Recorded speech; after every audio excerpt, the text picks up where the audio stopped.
have a bit of fun till I downfall. My love, if you feel like I do right now, don't say you're on the run to the other side, my love.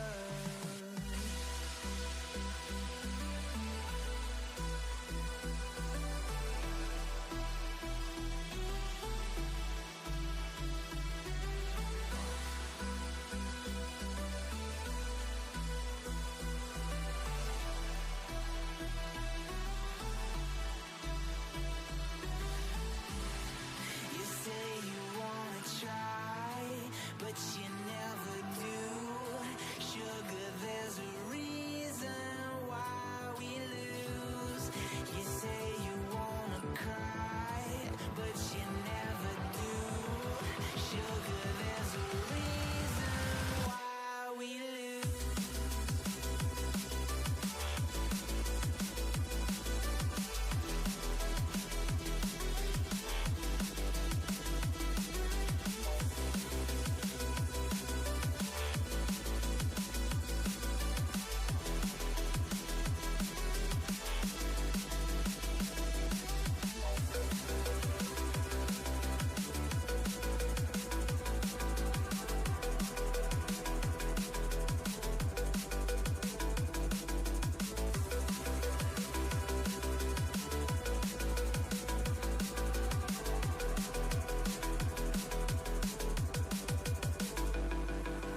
I don't know what you want. Let's have a bit of fun till I downfall. My love, if you feel like I do right now, don't say you're on the run to the other side, my love. You say you wanna try, but you never do. Sugar, there's a reason why we lose.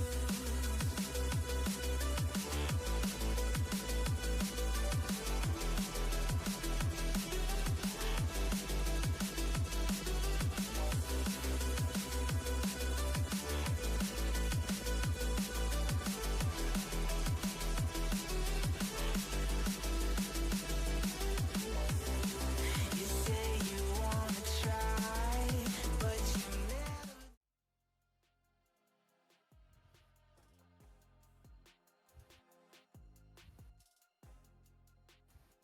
Welcome everybody to tonight's coverage of the Titan Esports Divinity League. I am Lipton Pretty, and joining me tonight, as per usual, is my wonderful co-caster across the desk. It's Golden Gad. How you doing today, Golden? Oh, I'm doing great. I mean, just getting ready to watch some Divinity League, getting excited. You know, there's some big stakes here for these last two teams in this particular matchup. Obviously, these are some of the teams that are near the bottom of the standing. So you can break us down on exactly what's at stake here. Yeah, it's a pretty important matchup tonight. We have TPO, Quacks, and Subatomic Gaming Plasma. Both of these teams who are attempting to try and fight their way up onto a potential playoff run, but unfortunately, the playoff hopes will end for one of these teams here tonight, as no matter who wins or who loses, the team that loses is going to be out of that playoff contention.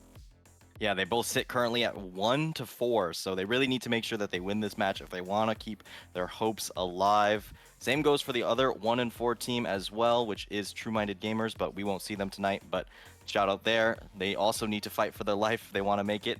Of course, Subatomic Gaming Plasma has a little bit of a higher chance, considering that they did end up taking a win over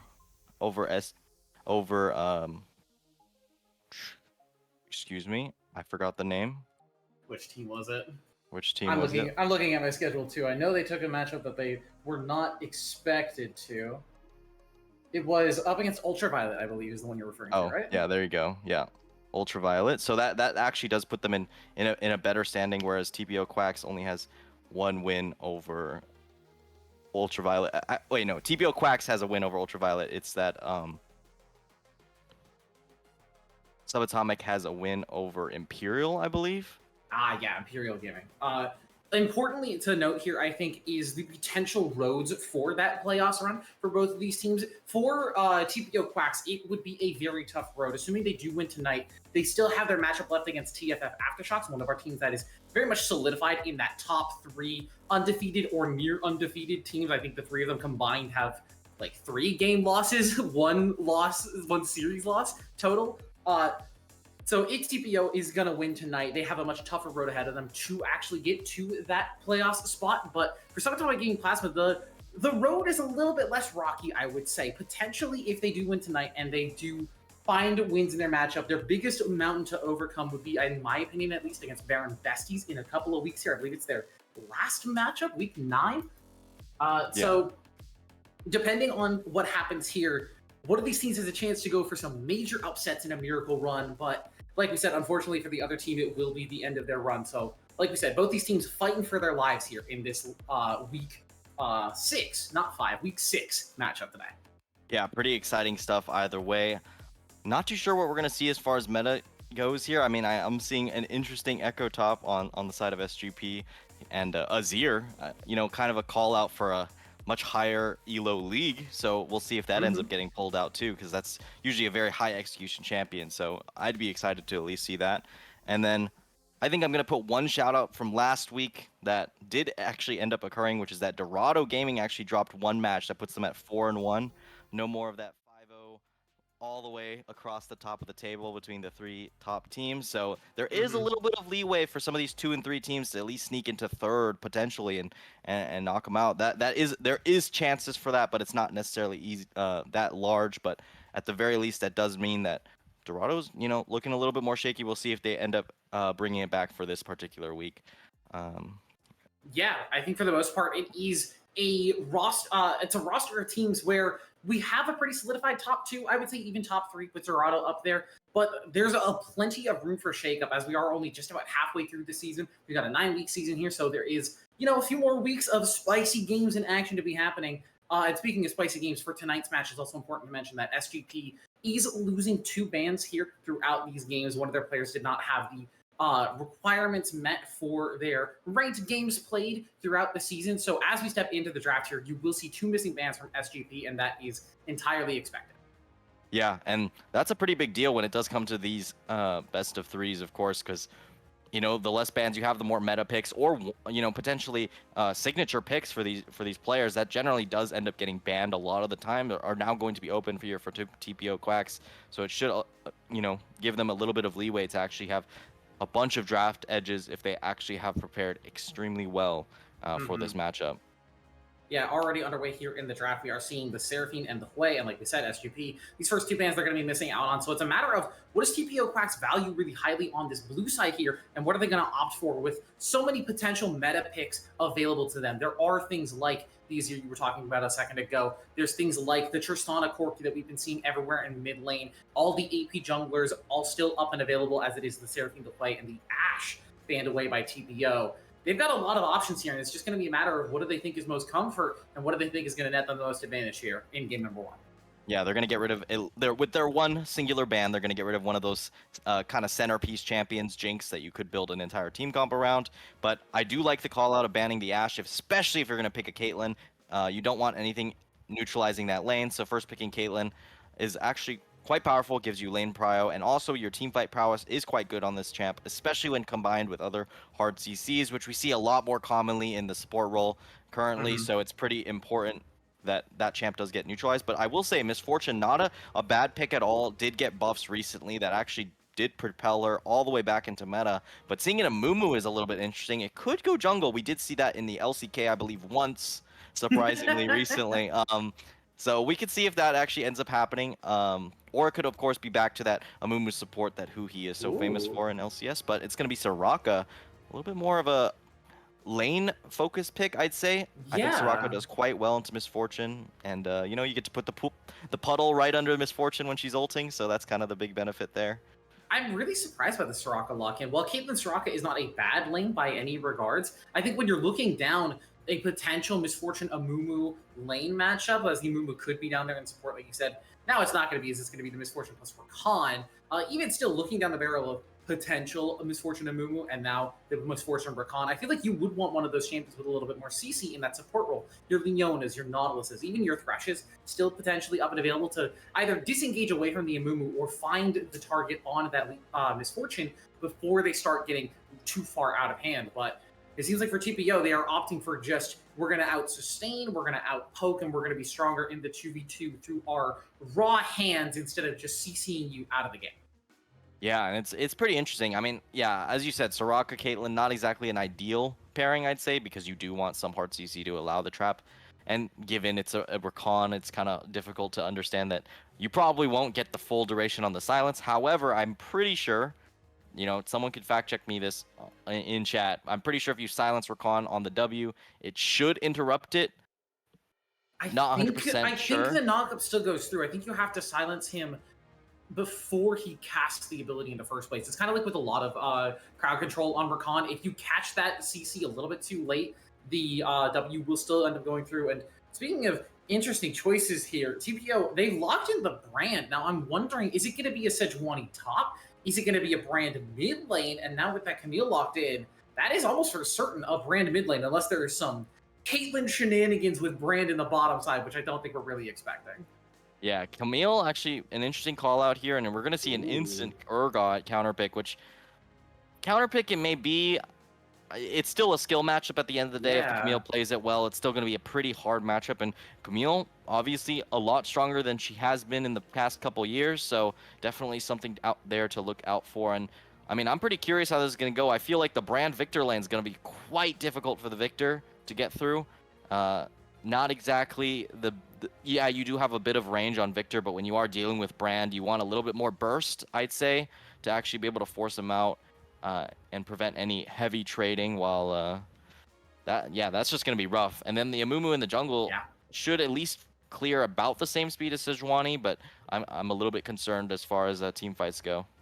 Yeah, we do have the potential for just like the usual tank v tank jungle matchup where it is whoever really gets on the map first and whoever ends up making the most impact in the lanes first ends up having an advantage. It's not like a tank versus a Brand or a tank versus a Lilia where it's like, hey, can you gank and get on the map and be active before they start to outscale you, before they start to hard out farm you and push you out of the ability to like make impact on the map. But I think for the most part, we've got some pretty volatile lane matchups overall. The Caitlyn Misfortune with Soraka Rakan should be a pretty fight-heavy bottom lane, I want to say. Both sides have sustained. They both want to be trading pretty heftily early on into the game. Camille, Urgot, like you said, a skill matchup I think is going to be volatile up there in the top side. I think there's a lot of options for Mr. Honk and for Batman to get on the map and to actually impact these lanes as we start to get into game. Yeah, I think overall I'd say it's a pretty even comp with a bit of a scaling advantage towards TPO Quacks here. We'll see if they actually end up making it through there. Mainly just because I think Camille should be... Theoretically, Urgot wins early game, and then after that side lane dominance plus a Sejuani, you really don't want to be in the side lane against that. So we'll see if they're able to leverage that and actually, succeed in the side laning that I've just wanted so badly in the Divinity League. You're playing in a team environment. I want to see some work done on those side lane kind of commitments, whereas it's just not all team fighting. And if you're SGP, you don't want to be team fighting all the time because this is where Soraka really excels is team fighting. So, side laning is going to be pretty crucial here, but I think TPO Quacks has a little bit easier of a job on this game. Yeah, I do want to say, before we hop into game here, I'm curious, on both of these sides, just now that we're looking at the teams post-draft, is there any one of these drafts that you particularly prefer? Is there anyone that you would say is like particularly stronger in your eyes, or do you think it's a pretty toss-up in terms of who came out of the draft winning? So I think on a theoretical level, TPO Quacks should be ahead. But this is not theory. This is reality. And I think SGP has... When you have two sources of engage that are extremely simple to pull off, you got Rakan and you got Amumu, I really believe that should be a nice opening for like an Urgot ultimate to come on top of that, and then suddenly you have everyone exploding and dying, and then I think it's a little bit easier to execute, whereas the theoretical does go over to TPO Quack. So we'll see what ends up happening, but I'd give it to SGP just for now. Yeah, I do think that there's potential for these engages, but we're going to have to see how that potential is going to turn into reality here in game number 1 between TPO Quacks and Subatomic Gaming Plasma. Boy, am I excited. We're going to see. I want to see how this Victor does end up playing into this brand. I feel like it's going to be the real hard matchup here on the map. I don't think anything else is going to be nearly as difficult, but a nice spot out here on the level 1 invade here. Yeah, Giraffe Rider is going to see this. I think it is just going to be to get a word down here on the Raptor pit. So nobody getting too frisky, nobody getting too excited. It's just a bit of early vision being traded to both sides. Yeah, not too bad overall. They never actually scoped out to see if they left. They actually missed that window. So it seems like they're a bit scared to even walk in this top side for SGP. So that's a little bit unfortunate, but given most conditions on a Sejuani, most likely they left, but still being a little cautious, which is the respect you like to see, nonetheless.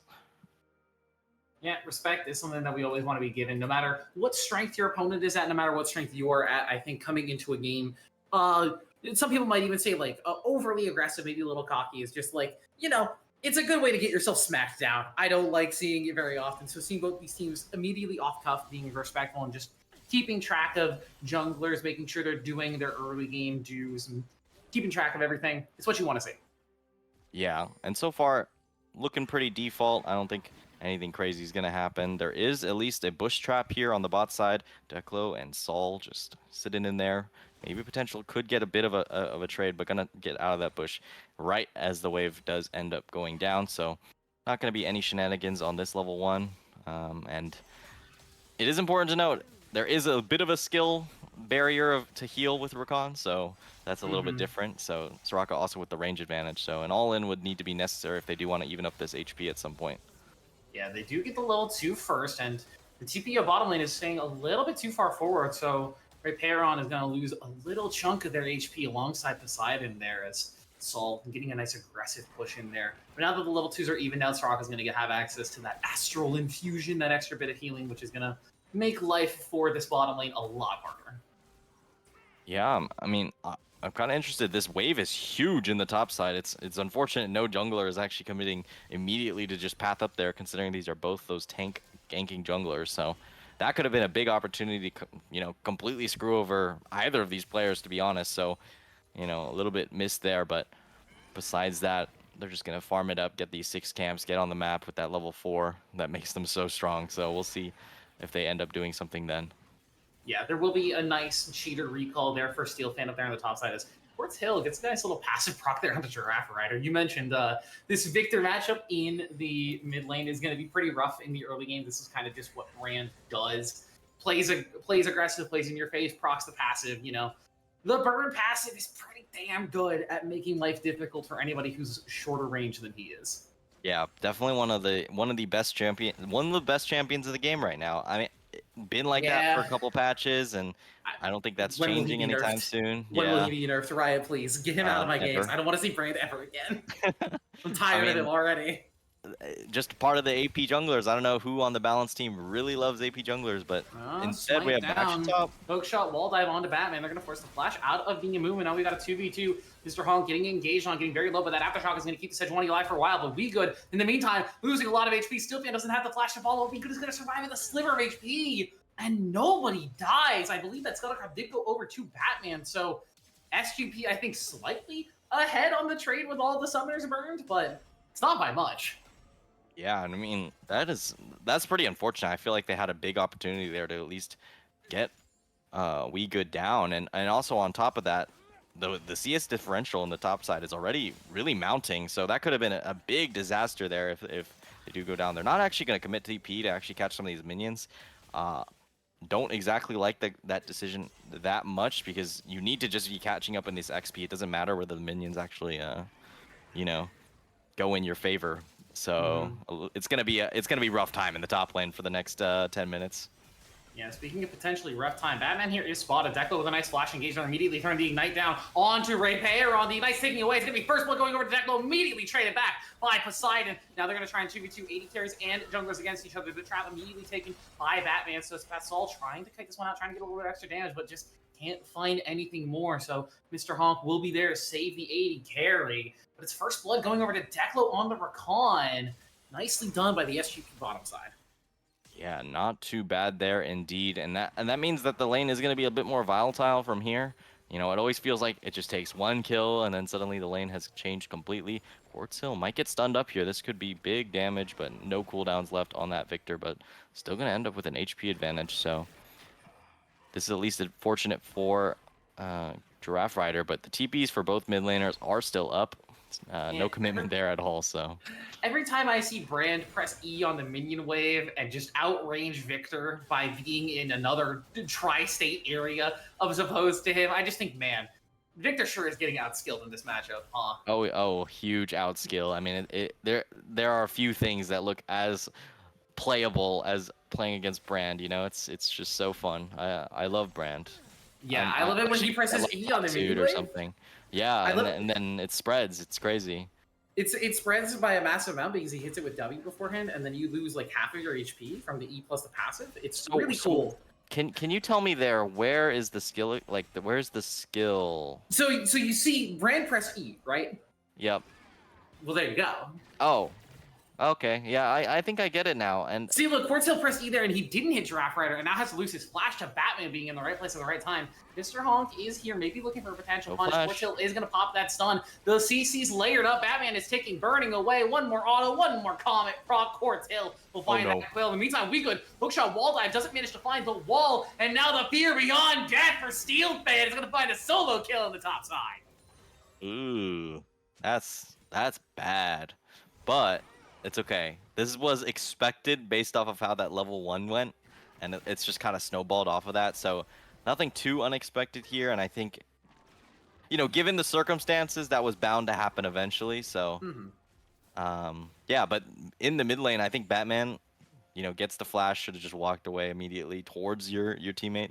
Never want to go away, and gets caught out in the jungle. So that's pretty good for Quartz Hill, and that really accelerates the Brand that we were just, you know, talking about. So. Yeah, it's only gonna get worse from here. Talking about is what I call that. Definitely not complaining and whining as casters are oft to do. But it does mean that Giraffe Rider is going to be in a much rougher spot because they don't have teleport right now, whereas Quartz Hill still does.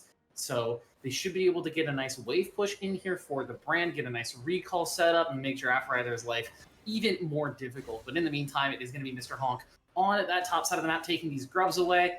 It is going to be the Dragon started up by SGP, but they're not going to commit to it. Not enough pressure from their bottom lane and the wave not in the right spot. So right now, it's Grubs just going away for free for TPO Quacks. This is a great show for them. Yeah, I think this is... okay. No one saw it. TPO Quacks, let's go TPO Quacks. No one saw it. No one saw it. Now, you know, soon Soraka will have Wish, so going to be able to... you know, apply that to the entire map. I'm totally not stun locked at all. we good. Getting running down. Chunk here. Yeah, we mentioned the Urgot versus Camille is going to be a bit of a skill matchup in the early game, and I think on that trade specifically, we good using that Hextech ultimatum, not getting the dodge out on that Fury on Death really was what ended up fully losing them that trade. I want to say it just ended up being, you know, the skill shot already landed, and speaking of skill shots landing, Batman is in here. There's that Curse of the Sad Mummy on to repair on. Goodbye, Soraka. Sociopath Saul's going to pick up there first. Yeah, and I think this lead is so far is definitely established here for SGP, but, you know, it's not necessarily all wraps. They need to get... I think they can abuse this Camille even more, to be honest. Like, this Camille should not even be able to walk up past the turret, considering it's like a level and a half down on this Urgot, and it is Urgot after all, so, you know, it's pretty surprising the positions I see TPO Quacks able to kind of wrestle away here from SGP. Yeah, and as you say that, they're going to wrestle away Dragon Control with Mr. Honk being in the area. They know that the Curse of the Sad Mummy is down, and SGP has no idea that there's no Glacial Prison here for Mr. Honk, so they're worried about getting zoned off, but it's going to be the re-engage there for Mr. Batman. There comes the bullet time. Quartz Hill will immediately trade into Batman, though. It is getting that full combo off. It's a double kill for the Brand, but I think they're going to fall immediately over to Sociopath's Hall. Meantime, on the other side of the fight, Steel Fan from downtown with the Fear Beyond Death, and Giraffe Rider's going to pick up a double kill. SGP are going to snap back, and they should be able to claim the Dragon. Exactly as intended. There you go. The easy engage combo finds them all with the bullet time. So, I mean, that's just pretty much exactly how that comp's supposed to be played. So good on SGP here. Yeah, we're going to get a replay here on that fight just to check out what happened on the back half of that. It is going to be, like we said, SGP picking up the Dragon for themselves. So they are going to grab that Infernal Dragon. But yeah, here's that replay on that team fight. Yeah, so immediately you saw the hook land on to Batman, or Batman going in immediately on to Rakan, but then Quartzil just walks straight through bullet time, and then there's the the Fear Beyond Death all the way across the map to find uh, Poseidon as well. So that was actually a pretty well played, and now, you know, the Back effects of alive. That that ace in the are being found. hole Yeah. won't find Sociopath Tall. Actually holding on to that heal, importantly, is the misfortune. Heal and flash still available, and we're watching We Good here get poked under tower again. Steelfan actually pretty low, but without flash, without Hextech ultimatum, I don't think We Good has an opportunity to find a kill here. Yeah, the Fear Beyond Death is up soon, so you gotta be watching that timer. I think it might come up before We Good actually realizes it, but just gonna back off, gonna keep it safe, make sure nothing happens. As soon as that brand goes off the map, you do not want to be giving gold Hang over. on. Wait, Lurching in the bush. sneaky, sneaky.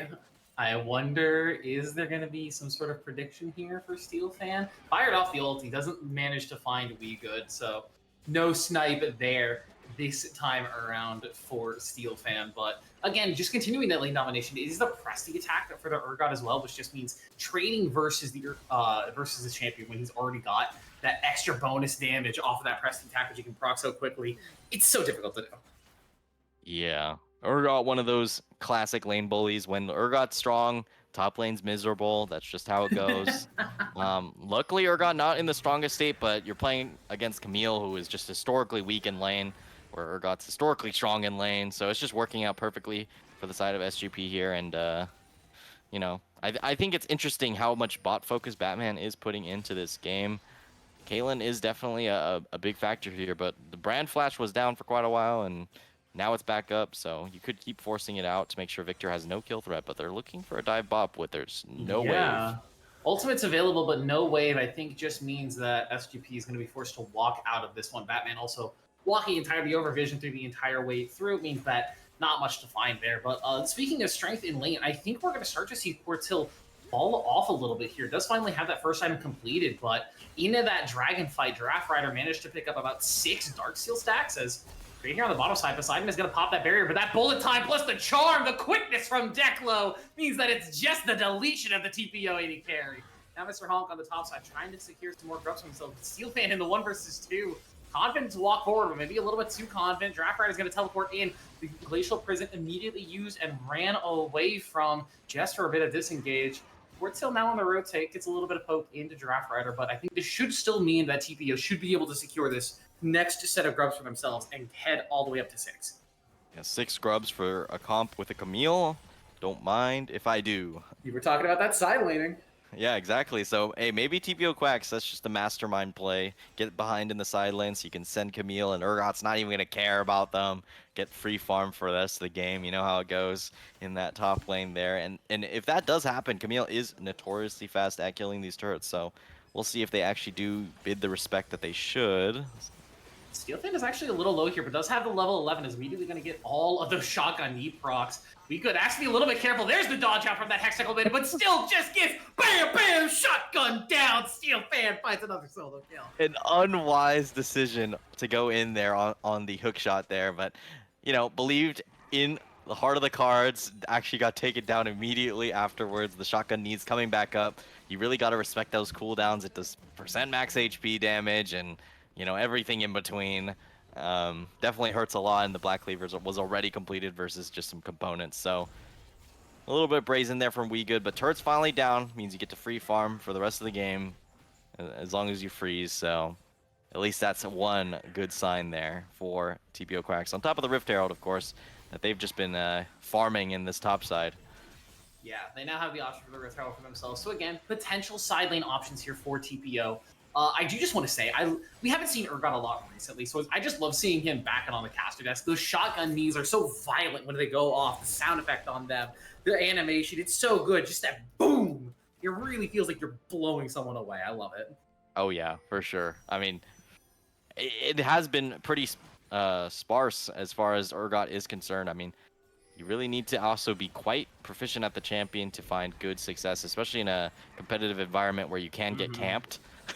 Batman walking up for the ward, but I think this is just going to be a swift punish. Declo is here to get that grand entrance off and get a little bit of extra CC. Batman will survive. They're going to force the flash out of Mr. Honk, but now it's the Victor getting engaged on that. Brand passive is going to burn. The Blackfire Torch is going to tick. The Comet procs in, but the lock-in from Declo means that that burn won't find its kill. Now suddenly Sociopath Saul has to use that flash and heal to get away. Batman not going to take up that ace in the hole. Nice tanking there from Declo. Can there be any kills found here for TPO Quacks? Every member of SGP is surviving with a sliver of HP, and it will be Sociopath Saul finally going down. Shutdown gold over to Quartz Hill, who's now 4-1 on the brand.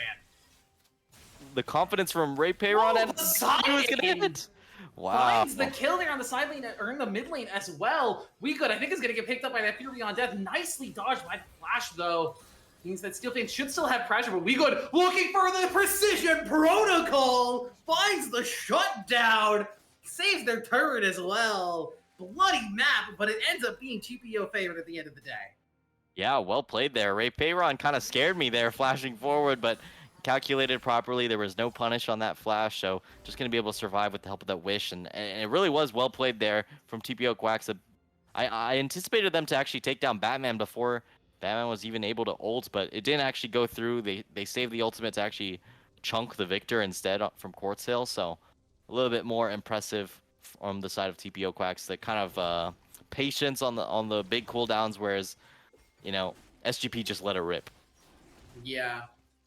Letting it rip, not ending up working out this time around. SGP still about a less than 1,000 gold ahead in their favor, so no extreme lead for either side just yet, but TPO Quacks, with a good team fight, it will manage to net them the dragon this time around, and we are going to be on an ocean map this time around, and I think I'm looking at a potential Soraka with Ocean Soul or a potential Urgot with Ocean Soul, and either way, I'm going to be real, I'm scared for whoever doesn't have it. Oh yeah, and you already know that's a Warmog Soraka. That's already a given at this point. So that HP bar is never going down after a certain point. So really gonna need to dial in and get these Ocean Soul. Yeah, exactly. Yeah, the only weakness of Soraka, running out of mana, is just nullified there. Declo doing a little bit of investigating inside the TPO jungle, doesn't manage to find anything, but a bit of a mishap there with Mr. Honk just being able to walk away. We've got a potential fight over blue buff here. It looks like SGP should just be able to walk in and take it, smited away by Batman. Yeah, and TPO just has to kind of watch and wait and look to see if there's any potential opportunity for some sort of re-engage. Nothing's gonna happen though. They're just gonna take the blue, accept their victory, walk away in style, and now Poseidon gets to shove wave, but Ray Pay, I don't think you want to be here. There's that curse of the sad mummy. They'll donate the kill over to Sociopath Saul. Mr. Honk is here with that Glacial Prison. They're going to look for some extra damage, but now the quickness and the grand entrance to get some extra damage out on Mr. Honk, but I don't know. Wegood is here. Poseidon hits that headshot, and now Sociopath Saul is the one in trouble. Looking to trade back against Poseidon, but Caitlyn just walking away, understands. Misfortune in the Hex Tech ultimatum is not going to survive for very long. TPO strike back again, and they're going to get themselves a gold lead for the first time this game. Yeah, well played so far. I feel like they've done a great job of kind of wrestling back the gold lead that was there and dodging this Urgot mostly. So, but unfortunately, we're hit with the pause, the scariest of all factors in these online leagues. So I'm really hoping that it's nothing serious. I didn't see any messages of disconnect or anybody like, you know, moving weirdly. So I'm hoping that it's just like somebody's just got to go to the bathroom or something like that. So hopefully it's not going to be too long, but it gives us a moment to talk about the state of the game and figure out exactly where we want to, where the players want to go from here, what the teams want to do given the spot that they're in. Because the gold lead and the kills and everything except for the grubs is pretty much 1-1 neck and neck right against each other.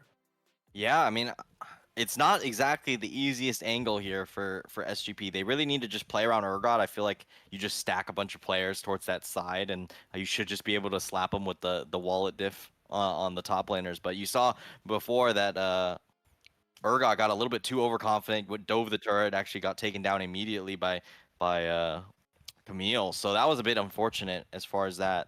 Yeah, big shutdown gold over to the Camille. Huge, 600 gold. Yeah, very scary stuff. And Camille, one of those champions that really does excel towards the mid to late game. So we'll see if that kind of pain continues. But theoretically, if some CC lands, Urgot should be able to just one-shot most people in this game. So having a little bit more coordinated play around the Urgot, you see every fight they lose, the Urgot isn't there. The one fight they did win around Dragon, Urgot was there to clean up the pieces and make sure it's fine. So I think it really does come down to that for SGP here, because I'm not seeing as much of a focus from the, having the Rakan Amumu. The bullet time hasn't been doing enough damage to actually shred through the Sejuani or the Soraka healing. So they're going to need to find, the brand, most likely, that if they want to actually win this game, they need to make sure that that brand is taken down. And it's not an easy task. Yeah, just to give you guys an update, the support did disconnect before SGP, so hopefully it should be fixed in just a matter of moments. Hopefully it's just some sort of like Discord needed to restart, or PC had some sort of Windows update that it has to go through. We should get you back on there pretty soon. But I think importantly, the meta Misfortune build, which has been moving towards that Bloodthirster first item, is being picked up here in game number 1. So I think the ulti damage is going to be a little bit lower, because a lot of the damage from that ability does come through the crit scaling. Once the like Infinity Edge Collector starts to get online for the Misfortune, we'll be seeing a lot more damage out of her from the both times. But until then, that Bloodthirster really is just for lane domination, just to make sure, like, hey, you're never going to out-poke me, you're not going to out-sustain me, I'm just going to be able to walk through whatever damage you throw at me. Yeah, so it's a little bit, I mean, it definitely is a bit more of a scaling pick, but if this game gets too far forward with the Camille finding a big lead, it would be pretty detrimental. And now, Sejuani, for instance, also has that Warmog, so I can't ever see the Victor, fully shredding the Sejuani alone. So definitely gonna need some help from the Urgot, which just comes back to how central that pick is for this comp, to find these executes in particular, so they could actually break through the Soraka healing. And if Ray Peyron ends up positioning poorly again, that is another possible opening to make sure that they don't have to go through all the shenanigans to actually just try and execute someone. So it really does come down to a mistake, I think, from TPO Quacks if SGP really wants to win some of these fights, I think. Yeah, the Soraka is definitely a viable target for SGP if they can get on top of her. And this is something you were talking about in draft, just the ease of execution that SGP has on their draft. They have these very simple to execute on go buttons. You see your Amumu press ulti, you know you've got a team fight going for yourself. You see Rakan hit that quickness, and you know you're going to be able to find and engage somewhere. It's just going to be a matter of how can TPO play back from it, how can they play against it, and how can they make sure they're not getting caught out. Like Steelfan is here, gonna get that flip over the back, and now Batman and Declo are here for the assist. There's that Curse of the Sad, bullet time, pop, make them drop! Fear Beyond Death finds one, and it's a double kill for Steelfan. An incredible turnaround from SGP. Looks like they're looking for more, but no bandage toss gonna land just yet, so just gonna walk it off here. But a nice coordinated play there from SGP. You saw everyone was in the vicinity. They find the actual two tankiest members and actually neutralize the side lane pressure here for just a little bit. And that's the kind of play that is inspiring, and that is what SGP does look for when it comes to like the ease of execution fights. You just want to layer the CC so you can actually shred through, and without Soraka in the area immediately, it meant that you actually can shred this through the Sejuani and this Camille very easily, actually. Declo, I think this just kills even through Locky. Yeah, ace in the hole, goodbye. And that's a pick right as this dragon's about to spawn, so SGP, even without the quickness, Declo would still be a force in the pit. This Steelfan is going to force the flash out of Ray Peyron. Trades 1-for-1 and flashes there. It's the teleport out of WeGood as well, but Flash felt a bit over-aggressive. I don't know if SGP wants to fight for this dragon 4v5. Yeah, and you do actually want the Urgot flash. If you do get an execute, you get to flash in with that fear, and that really is the best outcome here. But Quartzel is going to have to flash away, so at least they get something for their play there, on top of the Soraka flash that they did burn. Hang on. I'm seeing pings. I'm looking at the movement here. I don't think they're actually going to go for the Baron. No, they're hitting it. But they're actually about to start it up as Mr. Hunk and WeGood are stuck on the bottom side of the map, and Urgot plus Misfortune does the Baron pretty quickly. Declo has to be a little careful of the Caitlyn poke.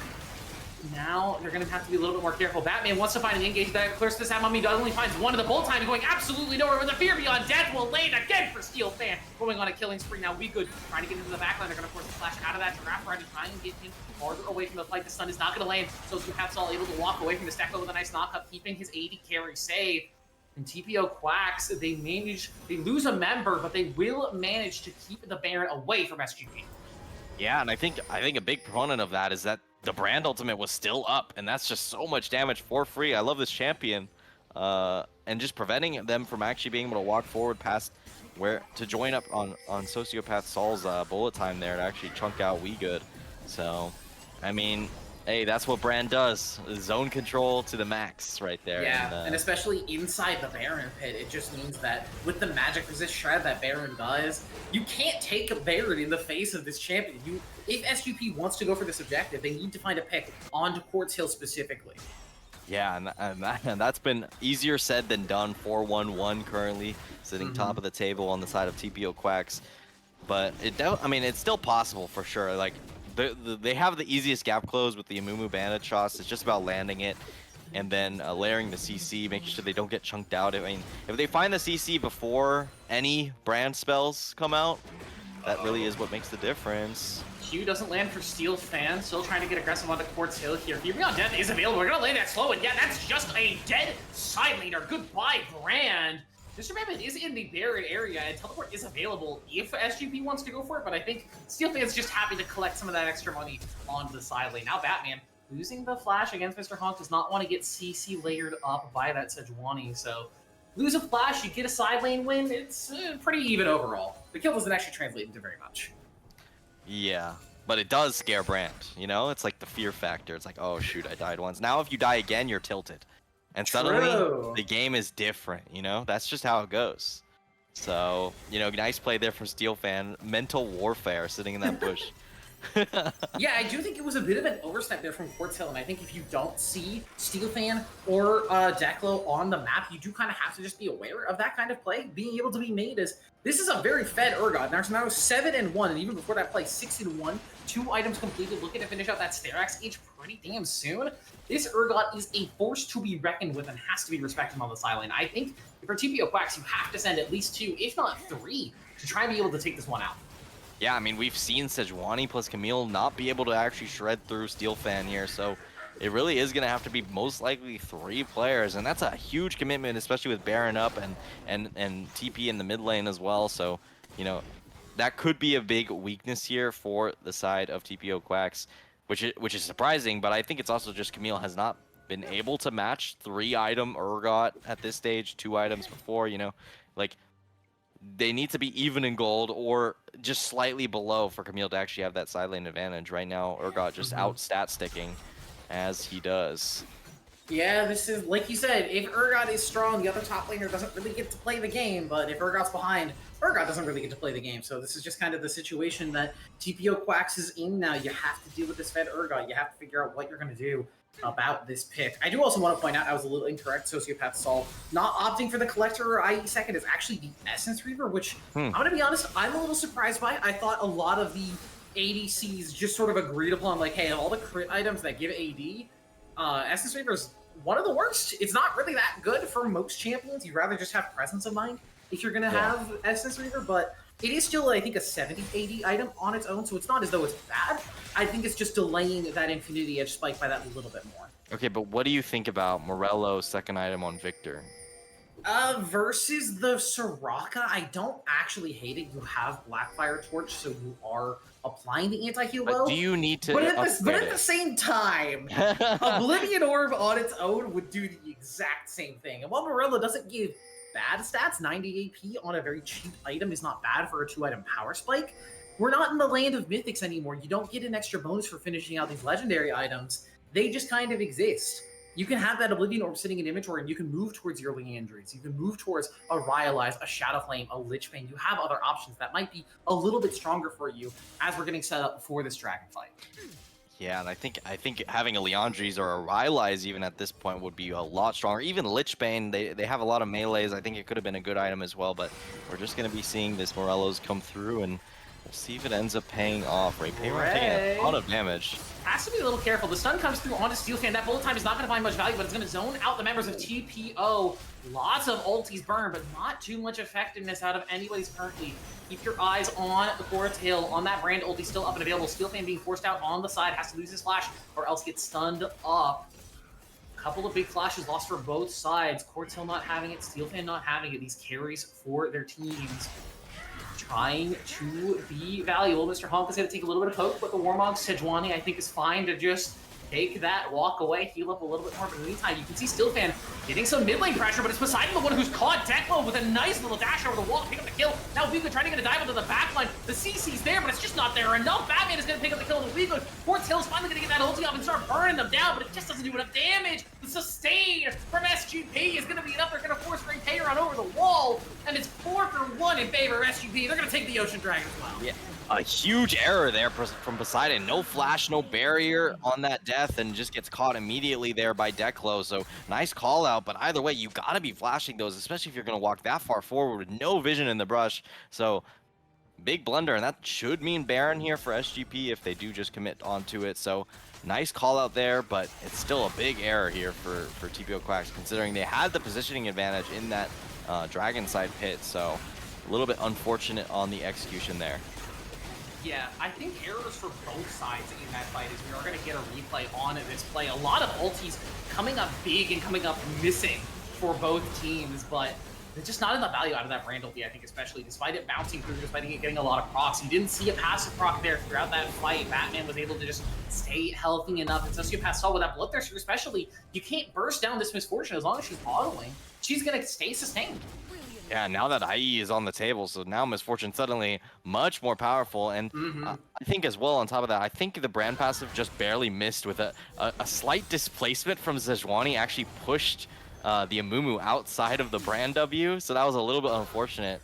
One of those very minute details that does kind of change the dynamic of that fight there. And that could have been a kill that does benefit TPO Quacks, that potentially even stalls out the Baron. So, you know, a little bit unfortunate there, but still well played from SGP, and now they should be able to snowball quite effectively, especially considering Urod is still pretty much uncontested. Now with that Warden's Mail, going to be even harder to take down with just the Camille and the Sejuani. Going to need even the Brand in specific, most likely, to actually take Urgot down, and you can see Weegood respecting the power.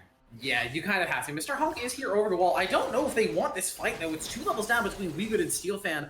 About 4 between Mr. Honk and Steelfan, and they're bringing up the entire cavalry. It's 4 members committing for Steelfan on this side lane. There's no flash for this Urgot, so I think this should just be a pretty quick and simple death, I say, as he's taking forever to die. Finally, they'll net the shutdown over to Quartz Hill, but now the push is going to start to begin in earnest. Poseidon trying to wait against these members. Going to eat a little bit of poke from Giraffe Rider, so a little bit of HP loss, but now the cavalry arrives again. SGP only managed to get an inner tower out of that, not even the inhibitor tower, and I think that's not exactly what you want to see if you're going to lose your fed top laners. Declan now on the run, trying to get out. Mr. Honk maybe looking for potential engage. No ulti available for the Sejuani, but they do still have the option for engage. They're looking for that backline, but the quickness from Declo getting a huge amount of value onto that backline. Draft Rider finds right payron, and it's all red all day for now, I say, as TPO Quacks are going to get a couple of quick kills back. It's a triple kill for Draft Rider. Penta maybe in his eyes, but shutdown going over to Mr. Honk. Poseidon trying to chase him down. Draft Rider, I think, just walking away from the play. It looked good for SGP to start, but the fight ends up being 3 for 3. Pretty even trade across the map. It's a close one. Yeah, this is what I mean. It's so hard for them to actually navigate these fights without the power of the Urgot. So despite TPO Quacks having a huge disadvantage ultimate-wise, they still come out on top. Poseidon, well played there. Actually does use the flash to go forward and do a bunch of damage onto the carries here of SGP, and really opened up that fight. But still, 5k down. It's not going to be exactly so easy here for TPO Quacks, but you're seeing the strength of this team fight core with the Brand, Soraka, Caitlyn, and it's really paying off here. Yeah, the Brand Soraka Caitlyn, it's just so difficult to burst down a team that has the Soraka on it. Warmog's not even completed, it's just the Moonstone plus Wish value. It keeps the team alive for so damn long. And until we start to see, I think, I want to, as much as I want to say a little bit more anti-heal, I feel like Giraffe Rider with this 3-item core should be enough. I think it's just a matter of coordinating who you're bursting down in these fights. When you get anti-heal down on someone, that's a target you can start to burst down. If you get it onto Poseidon or onto Mr. Honk, you can start to look to chip them down a little bit more. But until then, it's so difficult to get through these front lines. Oh yeah, I mean, getting through, I mean, soon Soraka will have that Warmogs in her pocket, so that's going to be very tough to break through. And Infinite heal battery Soraka. Yeah, pretty much. And you know, Camille is starting to do more damage. You see now the 2 core items, Ravenous and Triforce, are in the pocket there, but still can't contest with a 4-item Urgot. It's not going to get much easier from here, but Maybe potential engage man, here. with the flash engage, there's that bullet time, the deletion on the Platinum on the backline, but the wish, the heals, the shields, they're keeping Poseidon alive for so damn long. Somebody take out this Caitlyn. Steelfan is gonna finally lock them down with straight 1-for-1. Deathblow trying to get some value onto that backline, trying to stay alive for just a little bit longer. The Quivering Quill will not keep him alive. It's a double kill for Steelfan, but it's a double kill immediately back for Quartz Hill. Yeah, you're seeing Poseidon luckily dodging out on the Fear Beyond Death, not actually getting taken down immediately, was able to do enough damage to Batman here. Steelfan in this bush, but on a ward. Yeah, on a ward, you're spotted out, and that is the hashtag ultimatum. I don't think he's going to be surviving for much longer. That brand passive pop will pick him up, but the Rapper Rider coming from downtown is going to be able to pick up a trade back at least top laner for top laner. The kills remain even in the fight, 3 for 3.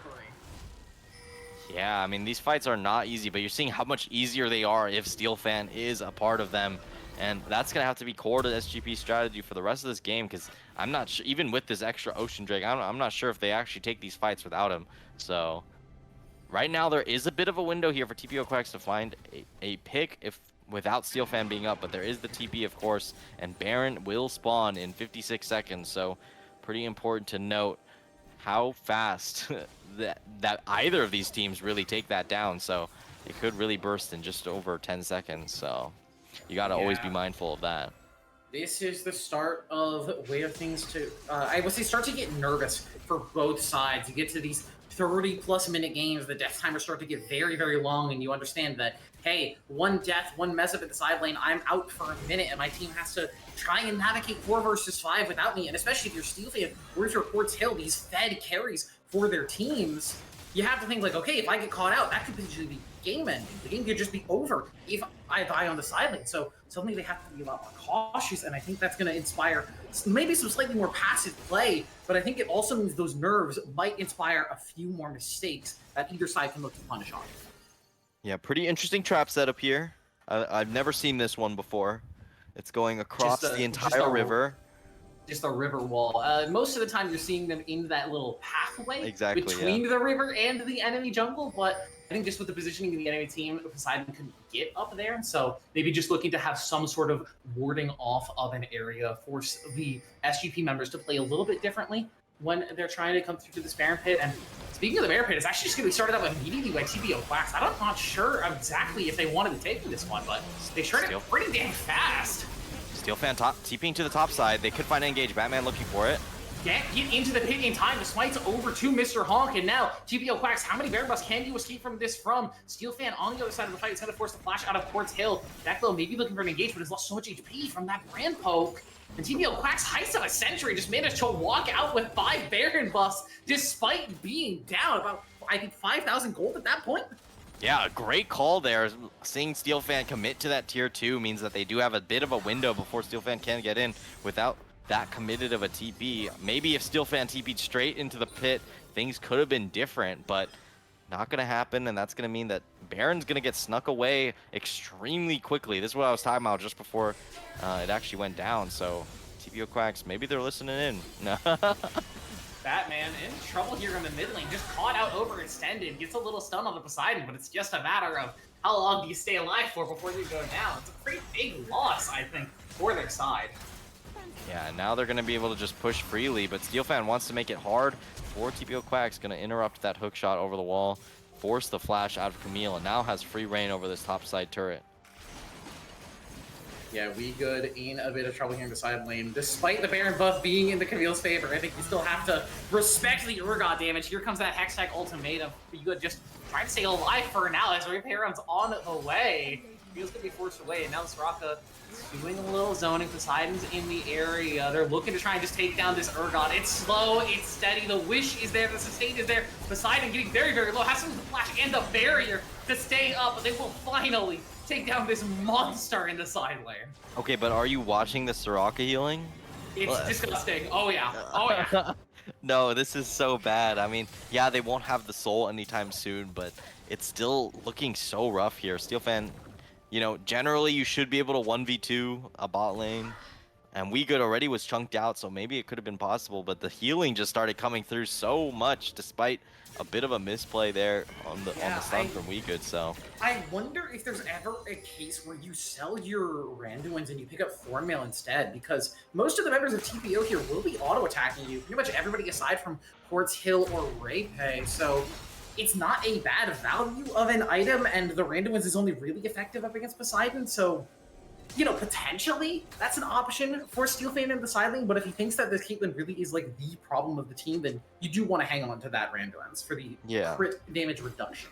Now, Dragon spawning, 30 seconds, and SGP does have Soul Point up and ready, so if they do end up claiming this, this could be quite a big win, where they won't have a Soraka, but at least they have something to actually combat this survivability that is provided there. Not a Soraka, but definitely the next best thing is the Ocean Soul, and TPO does not want to give it over to them, so you can see them posing pretty aggressively here. It's wasting time on their Baron buff. They don't manage to actually pick up that much value out of it, aside from that pick on Steelfane in the side lane, but now using it, the remnants of it, as it did fall off about 10 seconds ago, to get some pressure in the mid lane, start to step up towards this Dragon Pit. They really want to get in here. Poke, and the potential engage is so scary here from SGP. You know that if Batman finds a bandage toss, your team fight could just be over instantaneously, as Batman's gonna find it over the wall. The Curse of the Sad Mummy's just on the one. It's a great stun for Mr. Honk to instantly deny the bullet time, but that's not where the damage is. Draft Rider finds Quartz Hill, and now without their mid laner, what can TPO do? Batman did die, so there's no smite available for SGP, so they're gonna be a lot more cautious when it comes to starting up this dragon. Using Mr. Honk in the pit here, spotting out on Vision. TPO's actually just starting this one up 4v4. They've got confidence to just walk into the pit and say, hey, you have no smite. We're just going to take this one away. But they've got to CT down to the Mr. Honk. He's going to be spotted away. They'll finally pick up the dragon. Now Sociopath Saul is in a little bit of trouble in the backline as Blue's trying to get the damage down, but it's just not enough damage. Steelfane picks that one up. Now the re-engage from Declan finds Poseidon as well. SGP, they lose the dragon, but they'll take the fight. Yeah, TPO Quacks probably still happy with that, at least getting the drag, not losing every single player on the map. We'll see what SGP is able to actually take advantage of here with this extra timing. But I will say, having Caitlyn have no flash there should have been an easy flash ultimate onto her, and that could have really changed how this game was. Maybe they could have even ended off of the double kill on Quartz Hill and Poseidon, but not going to actually go for it with the flash Curse of the Sad Mummy there, and that could have been a window there to actually end the game here, but SGP making good on those fights regardless. Yeah, a lot of couldas, I think, into that particular skirmish, even just with the ulti from Mr. Honk perfectly stunning up Sociopath Saul on that bullet time, not allowing that Misfortune ult to come over the top on top of that Curse of the Sad Mummy means that Quartz Hill dies a lot slower. You manage to get the trade back on Batman, and that's what ends up securing them. The dragon, that lack of smite for SGP. And we're getting a full 7 dragons today, which does mean that the next dragon, no matter who picks it up, is Soul. But before we talk about the dragon, we gotta talk about this Baron. It's up at 40 seconds. Yeah, and they both take it so fast. I'll reiterate it yet again. I think it is important to note, I mean, MF, pretty good at it, especially with the help of that E. And then on top of that, Victor with the double burn build, obviously able to pump out the damage alongside the brand on the opposite side. So they are not short of Baron damage, and it really is who makes the call and who actually executes on the fight that will inevitably be right afterwards. But right now, SGP in a great position to take advantage of it, especially since they want all these fights to be on their terms rather than TPO Quacks. Yeah, they're just using their advantage currently to try and keep vision control over this Baron pit. Unfortunately, that Scuttlecrab means that TPO will always have an eye towards this pit, and they also have a ward inside the pit itself, so they know exactly when this Baron buff is going to be started up, and they also know when Batman is walking towards them, maybe looking for some kind of engage. Again, SGP knows that they want to find a pick before this Baron happens, because if you let Quartz Hill just get this poke down before the fight starts, while you're taking the Baron, you're just going to get shredded. Neither team wants to pull the trigger on the Baron, but neither team wants to give control to the other side either. We've just got a real standoff here. Yeah, we're just going to have to keep waiting. I mean, it really is who snaps that trigger first. I mean, obviously the onus is on SGP here to get that engaged with the help of the Zamumu and Rakan, but now Poseidon does have flash, so it's going to be a little bit more difficult to get onto these carries with both Quartzill and Poseidon having flash. Ray, Peyron, of course, also having flash. So you're gonna have to actually find them before they flash or follow the flash, something like that. It's gonna require a bit more skill. It's not so simple to execute as it normally would be. Yeah, 8 flashes available on the map, just the bottom lane from SGP not having those cooldowns to their name. They'll be up fairly soon for Declo, but Sociopath Saul is going to have to play this fight out a little bit more carefully without that flash. He's going to have to be a little bit more cautious. But now as the vision is starting to fade here for TPO, SGP, with pressure on the bottom side, are going to start to step towards this pit and say, hey, TPO, you better be careful. We can take this objective when we want to. Now it's going to be WeGood actually teleporting in, and they're looking for an engage. They've got the stun down onto Mr. Honk. Here's the damage for the bullet time. They picked up Ray Peyron. There goes the sustain from Mr. Honk. It's immediately traded back as Declan will fall. Batman and Sociopath Saul trying to trade up this backline, trying to get damage down onto WeGood. It will be traded 1-for-1, so no smite available for SGP again, but it's a double kill for Sociopath Saul. It's 2-for-3, and SGP still wants to look at this Baron buff. Yeah, and they're just going to have to back to actually catch this bot wave, so it means that's free Baron buff here for SGP. But, you know, it wasn't an easy fight, but, you know, there was a little bit of uncoordinated nature on the side of TPO Quacks. No one able to follow up on WeGood's damage there, and does get taken down. But Baron going into SGP's pocket means, once again, Urgot will be the problem, you know, just as it has been all game. Now with a Death's Dance, so a little bit different of an angle compared to that Thornmail. Gonna go for a bit more damage. Yeah, sold the Titanic Hydra for the Death's Dance as well. Not the item that I thought was gonna go, but yeah, what he's opting for. I would probably get rid of the Canic Recurrent if I had to think of anything. That actually probably I don't know if you can, just looking at the amount of magic damage that TPO has between Mr. Honk and Quartz Hill. Like, you're looking at a double burn plus pen plus Death Cat brand.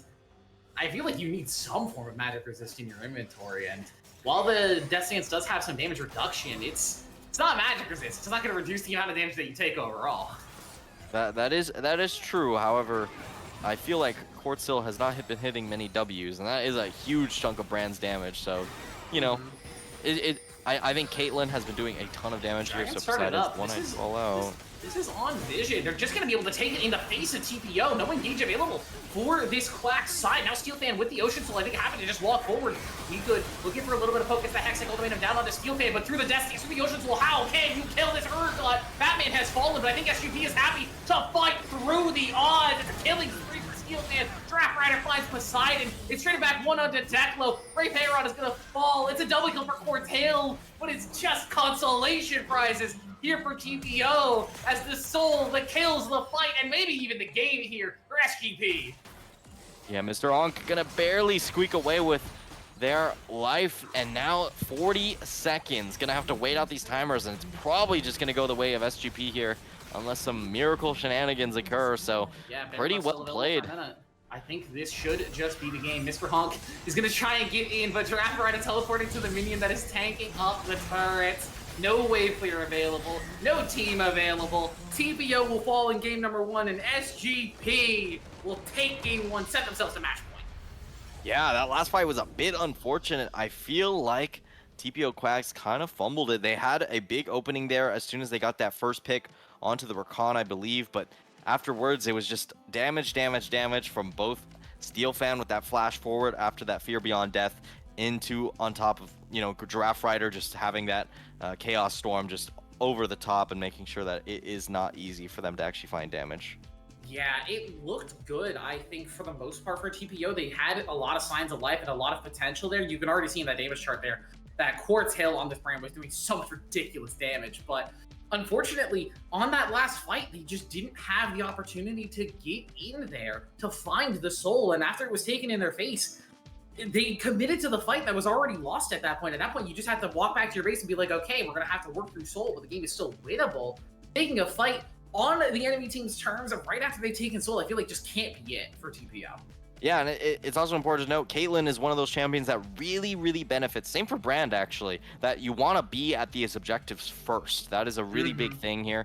You want to be able to actually have your time to either poke out or zone out and do a bit more damage that forces them to walk into you. But, you know, when the team that should struggle to take space without committing fully actually does have the space, it's going to be extremely difficult to actually contest them on that Drake, and you're kind of seeing the result of that, and that's going to lead to SGP being 1-0 up in this best of 3.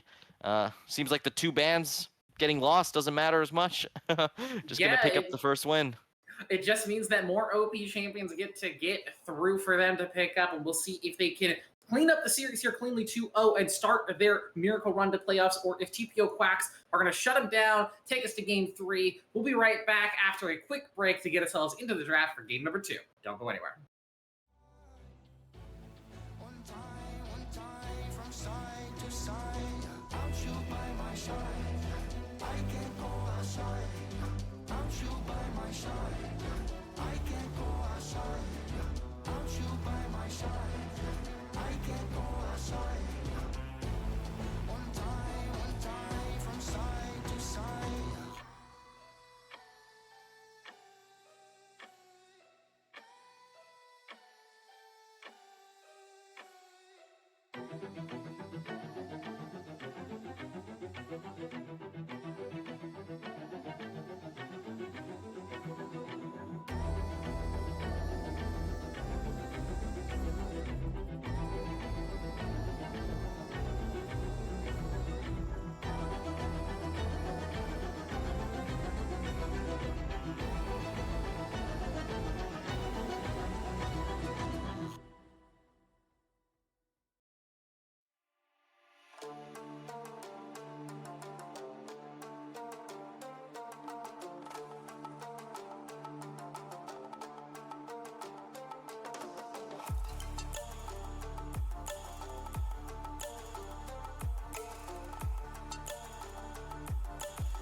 Stranded in the open, dried out tears of sorrow, lacking all emotion, staring down the barrel, waiting for the final gates to open to a new tomorrow. Moving with the motion,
been all around the globe trying to protect your soul.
Welcome back, everybody. We are here for the draft of game number 2 between TPO Quacks and Subatomic Gaming Plasma. After a slow and bloody and hefty game number 1, Subatomic Gaming Plasma are taking the series lead up now 1-0. And yeah, that was a hell of a game number 1. Yeah, quite the game number 1. I mean, it was a banger, as they would say. You know, went all the way up to like 45 minutes. Made sure that they actually were able to SGP battle it out pretty effectively. The help of the Urgot Steel fan, real shout out there. I think did a great job of not throwing the lead at all, which is extremely encouraging when you do come into the second game. So Yeah, pretty excited. But now it's TPO Quacks. You know, they got to make it through. You know, remember this is their final chance to make it to playoffs. If they wanna make it there, they got to win starting now and for the Yeah. rest of the season. Yeah, I mean, I was looking at the map. I'm going to be putting together a Titan Divinity foldy sheet to see if I can't figure out exactly what the paths are for everybody to make it to a potential playoffs. And I want y'all to keep me honest on that. So if I don't have it by the last week of the regular season, call me out on it. Make some cancellation posts on Twitter.com. Do whatever you got to do. Whoa, But what is that URL? That's a weird URL. I haven't seen that one in a while. No, I'm kidding. look. No, I call it Twitter too. Don't worry about it. But Again, I'm gonna be working on it, and I think for the most part, we mentioned this before the draft of Game One. I think SGP has a slightly easier avenue of getting to it. It's just going to be a matter of that Baron Besties matchup. I feel in Week 9 that is going to be the important one, but it's also going to matter about the rest of the games that go on this season. We're still only in Week 6. We got plenty of time to figure out exactly where all the teams are going to end up, and we also have plenty of time to shout out our sponsor tonight, an incredible tool for any League of Legends player out there. It is ProComps. ProComps is your personal draft coach with personalized tier lists, custom champion pools, and live draft advice that's all wrapped up into one handy little app. It's like having a virtual coach helping you out while you draft, offering real-time pick and ban recommendations. With well over 200,000 downloads and thousands of daily users just like you, it's a no-brainer to at least give it a try. And the best part, it's 100% free. You can download ProComps now and you'll experience a whole new level of drafting power in your games. You can go to procomps.gg, download it from Overwolf, or click the panel located below our stream for more information. And if you want any good advocation of why you should use pro comps on Saturday during NACL OQ1 semifinals, it correctly predicted based off the draft both games of that particular series. So it does provide quite the advantage. So definitely check it out in that way. A handy tool for anybody that needs some extra bit of help there in their drafting process. We are waiting for the draft to finish up here between the two teams for game number 2. Now, Golden, I want to ask you, based on what happened in game 1, we already know that SGP is going to be down 2 bans based on one of their players not having their full ranked requirements ready for this game as they were in. But are you expecting there to be any sort of potential power picks or anything that we should be hoping that we don't see? I think for TPO, especially as they're looking down the barrel of a potential O2 loss. I mean, if I had to pinpoint something, I wouldn't actually say the Urgot. I'd say probably actually the Amumu. I would say that gave them the biggest problems as far as the game was concerned. The MF combo with the Amumu is already neutralized a bit if the Amumu is not on the board, and I think Amumu just provides a pretty good and easy, reliable engage, and that's kind of what they lynched on throughout that entire game towards the end of it. All the engages were a bandage toss into the Curse of the Sad Mummy every single time. So if I was going to call out any pick that was particularly problematic from what I could tell, it was going to be that pick. But I will say the 3 bans that TPO Quacks did throw out last game were, 3 very effective bans. So dropping one could be pretty scary. They had banned Seraphine, Hui, and Ash, which are all 3 champions that I also think SGP could work pretty well with, considering how they play that game. So, do you afford the mid lane a bit more strength? Do you afford the bot lane a bit more priority? That's the kind of thing that you do have to worry about when you do decide to change up your bans just a little bit. But if they do account for that, we will see what they end up picking. So I don't know if Seraphine is required to ban, but if they really hate that champion like I do, go for it. I think that champ is extremely annoying. I do think it's also worth mentioning that TPO is now on the red side, so maybe a potentially different pick and ban strategy coming in here in game number 2. Hui is still going to be banned away for them, and like we said, SGP missing a couple of bans here, so they'll be waiting on this 3rd ban to figure out exactly what they want to take away here with their 1 ban on the blue side. Now, like you mentioned, that Urgot, maybe not the strong point, but I think in general, just the idea of giving Steelfan a carry in the top side that can snowball out of control is something that you potentially do have to be worried about. And for TPO, like you mentioned, already banning out that Misfortune, just taking away one of those 2 pieces of that Misfortune to Mumu combo. I don't really know what you do here on the red side. Do you save that counter pick for top side? Do you try and play for some sort of counter pick matchup for your top laner? Or do you save that counter pick for somewhere else like mid lane or even in the jungle? They banned actually the Amumu as well. Wow. The Amumu and the Misfortune, they don't want to deal with either of that piece of that combo. So that's just going to be immediately taken off the table. And now that leaves up Ash, most notably. Sejuani's going to get grabbed up immediately. One of those unmovable champions, always useful no matter the scenario, so not too surprising to see there. I will say they did ban out the Soraka, which is a bit of an adaptation here, but Whoa. they want to win lane. But with that pick, they want to win lane. They're going to just insta-lock the Mordekaiser. I've heard this champion is a complete terror in the Divinity League. Um, Yeah, just but completely destroys every matchup, but first picking is quite brazen. yeah, first picking it alongside the Rumble, so one of these two is going to be in the jungle and the other is going to be in the top side. I have to assume. I'm not sure which is going to go where, but it's a lot of AP already here for TPO Quacks, whereas SGP are going to continue what I would call is just like a standard draft phase. They've got Zeri plus Sejuani, two champions that are fairly strong in the meta currently. Static Shiv is an item in League of Legends that still exists that Zeri still loves, so she's going to grab that one up. And it's Draft Rider on this Victor again that I think was so successful for him in game number 1. Yeah, I mean, I will say Rumble probably one of the strongest picks in the meta in general.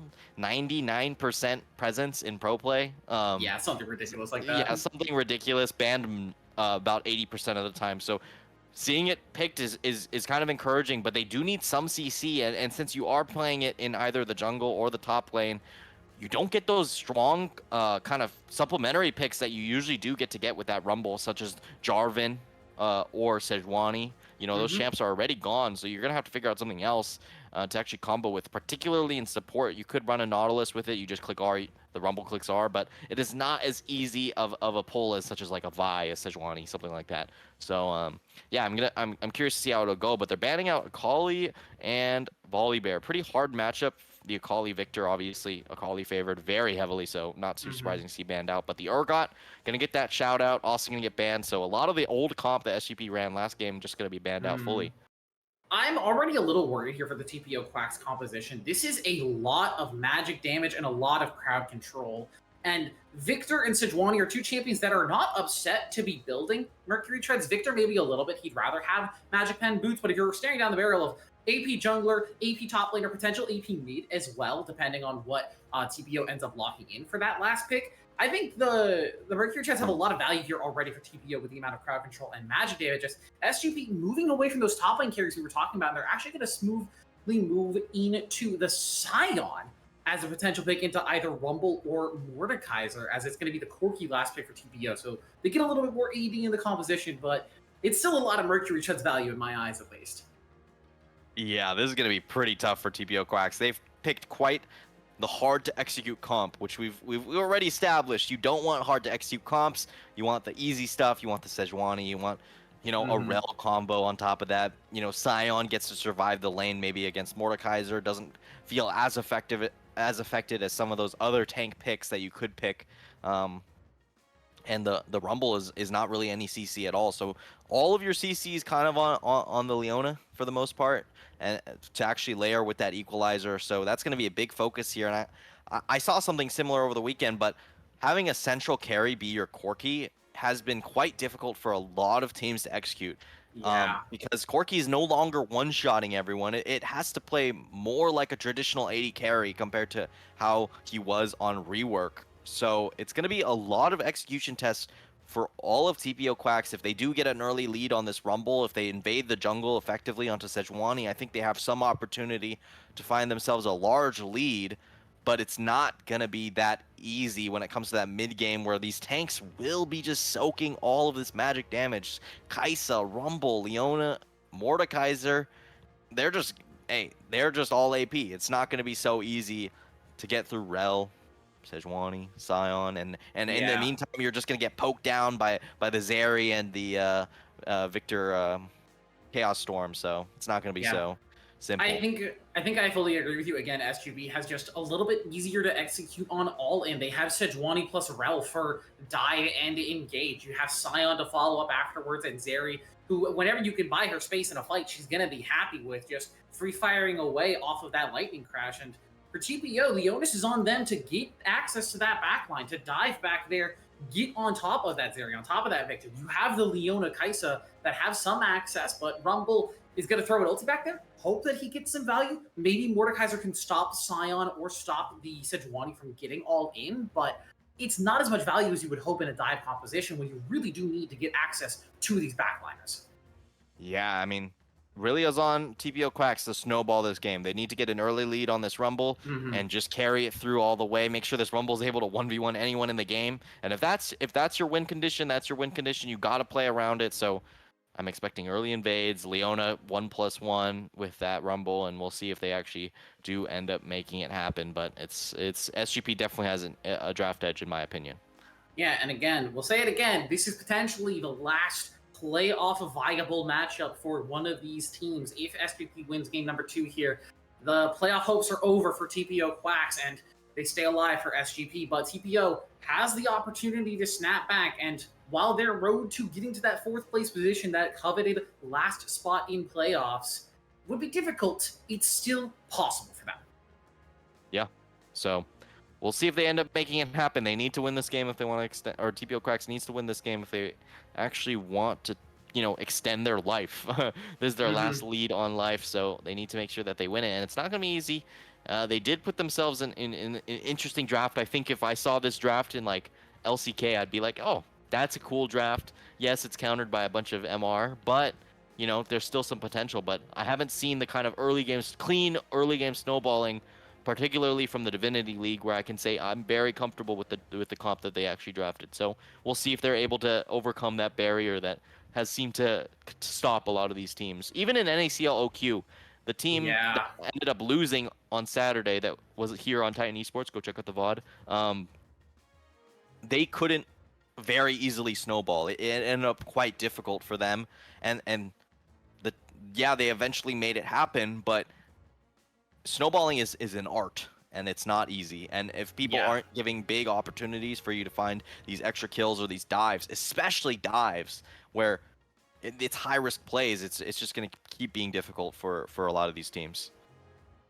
Yeah, I think difficulty of execution is something that we talk about a lot here on the Divinity desk, especially because this is not the NACL, this is not the LCS, this isn't even the NACL OQs, this is the Emerald Capped League. A lot of times when you're looking at like solo queue statistics for champions, it really is just a lot of, hey, what's the easiest to win with currently? What champion is kind of like the strongest that you can just press a button and win the game? Your champions like when you get low down, your Master Yi's, your Amumu's, your Malphites, your Blitzcranks, the champions that are like, hey, if I hit a hook, if I hit an ult, my team's going to win the fight. It's just going to happen. And TPO doesn't really have that. They have the Leona engage, which can be very, very good. If Rhyperion is getting onto this backline, is making life difficult for Draft Rider and Sociopath Sol, there's a chance that TPO, just like you said, snowballs and runs away with the game. And it can just be that simple. But if you don't have that perfect execution on Leona, if you don't have that perfect spacing on this Kai'Sa, on the Rumble, if you can't get into the right positions with your Corki and your Mordekaiser,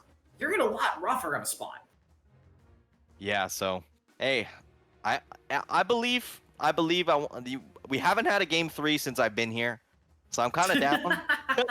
I don't know if I'm just cursed. It's just never happened. Maybe. So we'll see if they actually end up extending it. But it's not exactly the most likely. But here we go. Game 2, SGP versus TPO Quacks. We'll see who ends up taking it. As we're hearing a lot of pings here.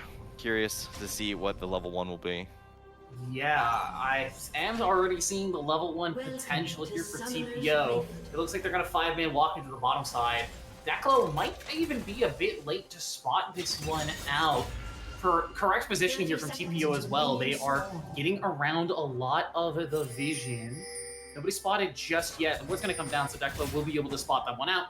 Takes an extra auto for their trouble, but doesn't manage to get caught. They'll walk away just fine. Yeah, did not get the ward, no +5 GGFF, like nothing like that. They're just going to walk away. There is going to be a deep ward on this red buff, so they'll know exactly where Mr. Honk will be. Walking forward a little bit far, Declo might have W here to start off. Yeah, there's that crash down, a bit of extra damage onto Mr. Honk, but without Batman and Giraffe Rider in the nearby area, it is just damage onto Mr. Honk, so not too threatened currently. I do also want to point out, I think correct rune choices, or correct summoner spell choices across the board, I want to say. Double TPs in the mid lane, double TPs in the top side, cleanse for Sol, and the barrier for Poseidon. It just feels like everybody's pretty locked in on what the summoner spell choice meta is currently. Ghost is dead, long live barrier and cleanse. Oh, which is great because every time I see a TP top laner in any league, including higher level ones, I just get annoyed because it's like, yeah, you win lane, but unless you're dominating the game, you're not going to be able to do as much as your TP opponent. Also, TP is just broken. I saw Riot August actually talk about how TP is so problematic in every lane, pretty much. So, Do you pretty think interesting they'll stuff. ever remove it as we get a little bit of a level 1 trade here between Declo and So, Raycaron? I You guess think my it'll ever get removed? opinion. I think my opinion is after hearing August talk about it like that, I think it is likely it will get reworked to some degree. You know how there's like unleashed TP? I have a feeling you'll get one TP usage per early game until it gets unleashed, which would definitely change the rune a lot, to be honest, because getting two really does change how you're able to actually play the lane, and it means Ignite is never really that worth it Yeah. in any lane. So I would like to Uh, see some sort of change, but Steel Fan is absolutely obliterating WeGood in this early game. yeah, Scion is not normally a champion you think of when you think of lane bullying and early game pressure, but we could actually in Solo kill? trouble here. Looking for a potential Flash solo out. kill. Oh, the bone blading keeps Weegood alive. The auto shield explosion doesn't do enough to pick up the kill. It's going to force the recall at the very least out of Weegood as Driver Rider and Quartz Hill trading, but now Batman is in the area potentially looking for a flash. Doesn't manage to find it, just gets that Valkyrie out of Quartz Hill. So no kill going over anywhere, but some very close skirmishes on both sides. As Another one. engaged in the bottom side, but yeah, Declo's just gonna. It's the crash down from Rel. She's just gonna walk out of there. She's gonna be all right. Yeah, so there we go. TP on the top side. WeGood gonna have to commit that one. Steel Fan now level 4. So that's pretty discouraging if you are WeGood here. Probably gonna be able to just walk it back for a free recall due to pushing in and more trading in the mid lane. You've seen this last game as well, but Corki not as proficient as Brand as far as actually keeping out this Victor from being able to do any poke. It also does help that Batman showed up for a second. It is a sick name, by the way, to be Batman and then you're a jungler. Like, You just appear out of the shadows there to help your team. It used to be, if I'm remembering my players right, I think it was Batman 03, 08, which is, still Batman, but, it's a lot less cool. But now with Riot's change to naming conventions, you can just be Batman, which, as much as the complaints I've had about how Riot has changed how their naming is going, Discord did a similar thing, things like that yeah, at least are pretty cool. yeah. There's like how many hide on bush? Like 10,000 or something. Too many. Look, guys, I don't think Faker's going to be playing in silver in North America. You don't have to rename yourself to Hide on Bush. But please buy the $500 skin. Obviously, that's just how it goes. Like, let's go Riot Games. But either way, Ari's a pretty cool champ, so shout out there. Anyways, WeGood gonna take a bit more trading. Steel Fan just showing exactly how you should play Scion. So I think this has been a pretty high proficiency on the Scion, knowing exactly the distances, timings. Taking the damage is always worth over just committing for the knockup, which I feel like I always do too much when I play that champ. So Steel Fan might be better at Scion than me. I'll say that. Yeah, I think Steel Fan's having a great series so far, and I think unfortunately for TPOQ, this is not their starting top laner. WeGood is stepping in to substitute for their starting top laner. So, stepping in the series where suddenly you're thinking about like, oh man, if we lose the series, we're out of playoffs. The season's basically over for us as potential engage on the bottom side. A little 3v3 here as Ray Pyron has to get out with the flash, but immediately forces the flash out of Batman in exchange. Now trying to chase down these members. Batman alive with a sliver of HP. Declo trying to kite away. The Cathian Rain, the flash auto, but it doesn't come through. The crash down shield keeps Declo alive. They managed to skirt out with a sliver of HP. Lots of flashes, lots of summoner spells burned, but nobody dead from either side.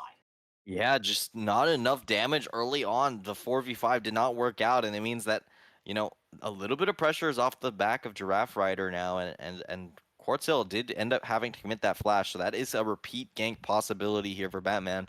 But at least for their efforts, they will claim up this dragon because the bot lane is backing, so at least that's fortunate here for TPO Quacks, as they're going to get a bit of a foothold to actually stand on. Yeah, and good for them this time around that there isn't a grub objective being traded over with this dragon. So you're not giving up anything by getting this dragon. Batman's already pretty low as Steel Fan is going to use that ulti to jump back into the lane, get themselves that farm without that TP available to them. So no worries about the Sion ulti just yet. But yeah, no grubs being traded over means that dragon goes over pretty much for free. You lose some summoner spells, but you got some in return. It's, pretty 50-50 overall. You get a dragon, you lose some stuff. It's League of Legends. That's how it works. Yeah, which is not too bad. I think you're happy with this drag, and it's just gonna keep stacking up. I mean, you have a lot of stat check champs, and I think when you have a lot of stat check champs, you'd rather just have dragons rather than the grubs. So Mm-hmm. I think it's pretty good. But they might even be able to claim up the grubs, but it looks like there's some pings over from SGP to actually claim those in just a second. So we'll see if they actually do find We Good here. Fan gets another decimated smash there onto We Good. Getting the better of a lot of these trades as Declo's going to get a trash down here onto Quartz Hill. Has to be a little careful. Mr. Honk easy in the area, but that Chaos Storm does a lot of damage. Quartz Hill is going to be able to escape with their life just barely. Draft Rider did have the flash if they wanted to look for some kind of lethal, but just opting to take that health bar lead and maybe even look for return gank as Declo is still in the area. -1. Sorry, my brain just. We must call it out. If we see it on broadcast, it No must be bias pointed at out. all. That's just how it goes. Like it's funny. I don't even Twitch chat, but every time I see -1, it's just like, oh, my soul loses a piece. In the meantime, though, Mr. Honk gonna grab up these grubs. It's good to deny, at least in this game, you don't want the Scion just having free damage, because, Scion passive was heavily nerfed on the turret, but guess what wasn't? The grubs damage after you are Scion. Whoa, Poseidon looking for an all-in here in the bottom side, but doesn't realize that Declo is still in the area, so now stuck in a 1 versus 2 with no barrier, no flash. This should just be a free first blood for Sociopath Soul. Somebody's got to pick it up. One more auto to come through. I think they're going to die to make the trade happen, but it's first blood over to this area.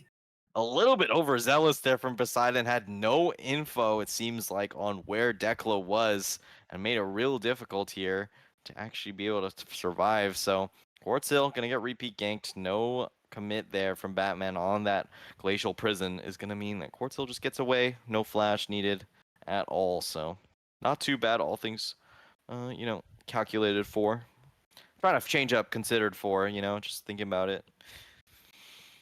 Yeah, it looks like both of these AD carries are going to be opting for the static shift first item, so there won't be any sort of advantage in wave clear given one way or the other. I do think Zeri has the innate wave clear advantage given her E, but it is also her mobility spell, so oftentimes she doesn't want to burn it just getting that wave cleared up. You can get caught up pretty easily with that, and speaking of getting caught out, Payron on the other side of the map getting a little ward clearing done, but yeah, it is just going to be a lot of farming, a lot of trading, and it's a much slower game compared to last time around where I felt like we had a lot of blood early on into the game. Yeah, and I feel like this is pretty good for SGP. As I said, like the snowball kind of has to come through for TPO Quacks. You need this Rumble or this Mordekaiser to really be a power point for you to play around before this Corki gets fully online. So not seeing too much action is actually a good thing here for SGP, considering, Zeri Victor. I don't want to be team fighting against the Zeri Victor, so we'll see if they actually take advantage of that. Yeah, even the Scion scales up pretty nicely as the game goes on. It gets very, very tanky very quickly. And in this era of health stacking being as good as it is, having an infinitely stacking health passive seems pretty strong.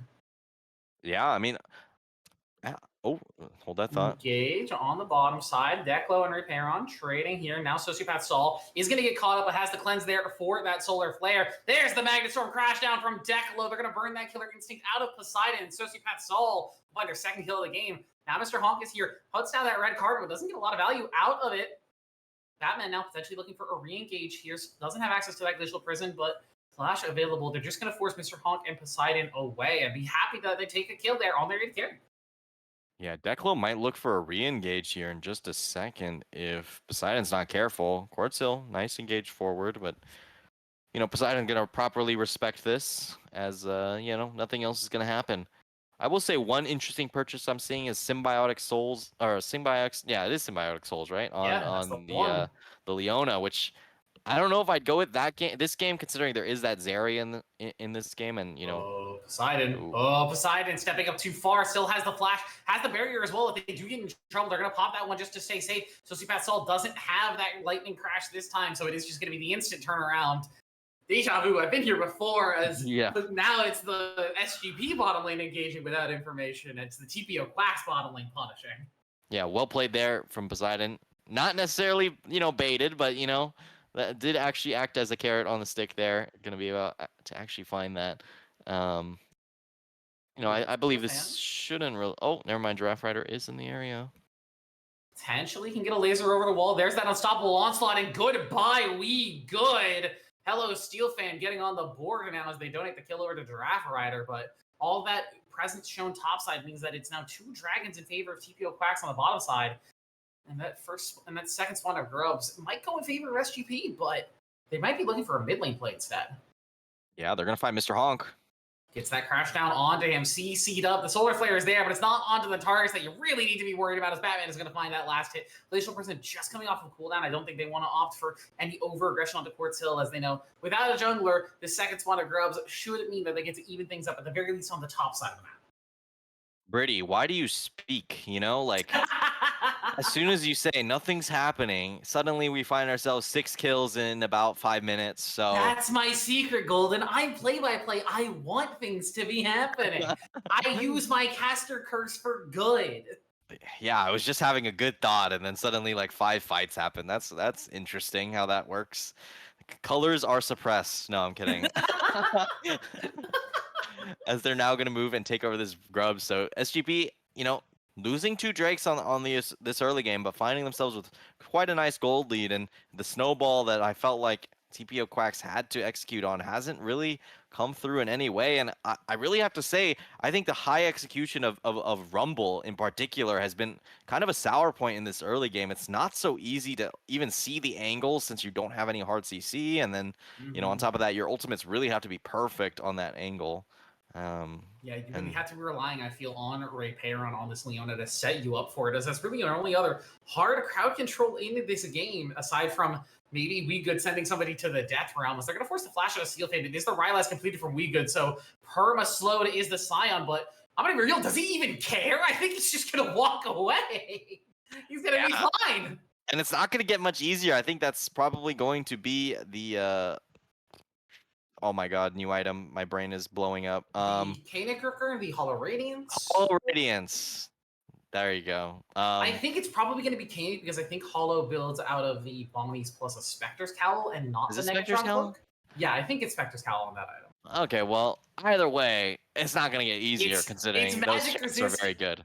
Yeah, it's magic resistant. It's what we were talking about with the TPO Quacks draft. So I'm going to put that on pause as Power engages, but engages into 3. And I don't think that's the time that you want to be going forward. Batman will pick up the kill. They'd rather have that on Sociopath Sol, but it's SGP continuing to advance their gold lead.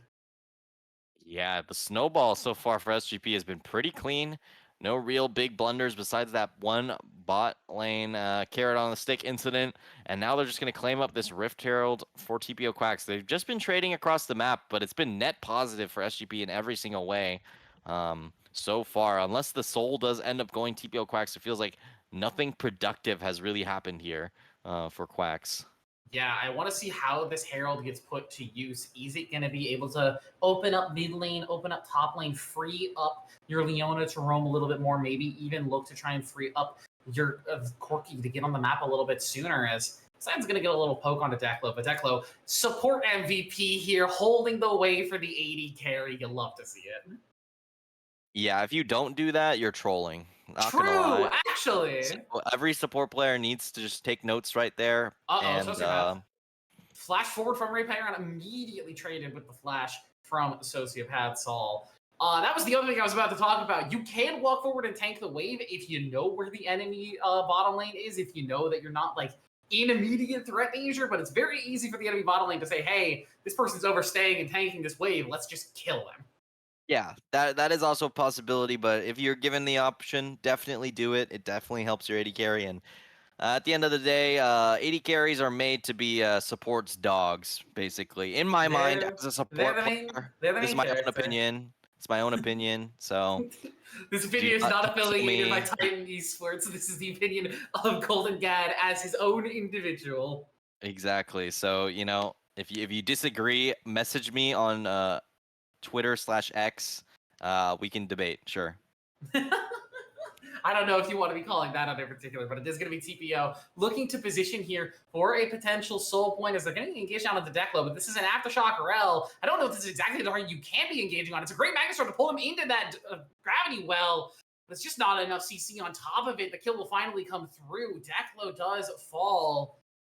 Now potentially, Sociopath Soul looking for some sort of re-engage, gets the cleanse away from that Leona Shield of Daybreak, trying to kite this one out, trying to get the damage down, but it's just that Static Shift. Can they get that first proc to pick up the kills? There it is! Static Shift is an item in League of Legends, and Giraffe Round is going to find the second kill. Now Batman over the wall to pick up Quartz Hill. They're going to donate the kill over to an AD carry, I hope. Nope, Batman's going to find that last in the meantime. Steelfade is on the other side of the map, diving WeGood under his own second tier tower. He dies for it, but he's going to pick up some of the wave. Golden, what's happening in this game? It's spicy. That's all I really got. I mean, I think TPO Quacks actually could have done a little bit better in that fight if Corki actually had mana, but there was no mana left on Corki, and with Trinity Force, you really need to be cycling those skills through your autos. And you know, I was just about to say before the second portion of that fight began, it's like, oh, the Corki just hit Power Spike on Trinity Force. You don't want to fight right now. And then yeah, they fight when there's no mana on the Corki, and if I actually had said that statement, I would have looked like a fool. Yeah, unfortunately, like you said, Quartz Hill, no mana means that the Corki is just not as powerful in the team fights. Corki is much more auto attack based if you're not going the lethality crit build that did get a couple of nerfs thrown its way. It's just not that effective without those spells. That Trinity Force really is turned online when you can cycle those spells, like you said, get off those phosphorus bombs, those Gatling guns, proc that Sheen on a cooldown. But now, looking at the state of the game, it's about 4,000 in favor of SGP.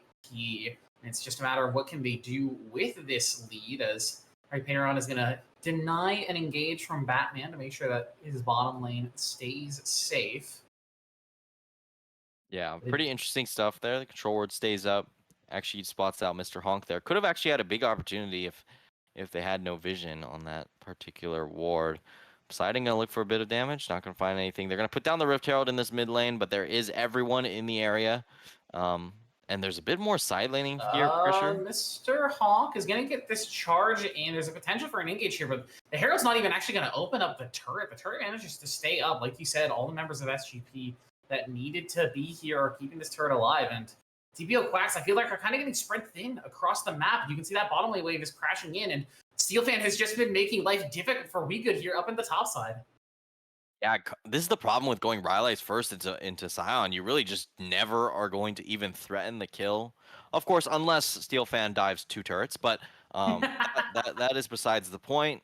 You really need the Leandries to actually tear through, to actually do that percent HP max damage against a infinite HP scaler like yeah, Scion. we were both wrong as well about the item. It's that Force of Nature first for the Scion, as deck low, they're going to be able to walk out of there. So if Soul doesn't have the cleanse, gets that lightning crash down, but still sitting on that red carpet. It just doesn't do that much damage here. Besides trying to get the dash in, trying to get that execute, but Sociopath Soul is going to stay alive. The Knight's finally going to tick away. They'll get shut down, but it's a double kill over to Batman. They'll pick up shutdown onto the Zeri, but it's just onto the Leona, and it's a 3-for-1 trade in favor of SGP.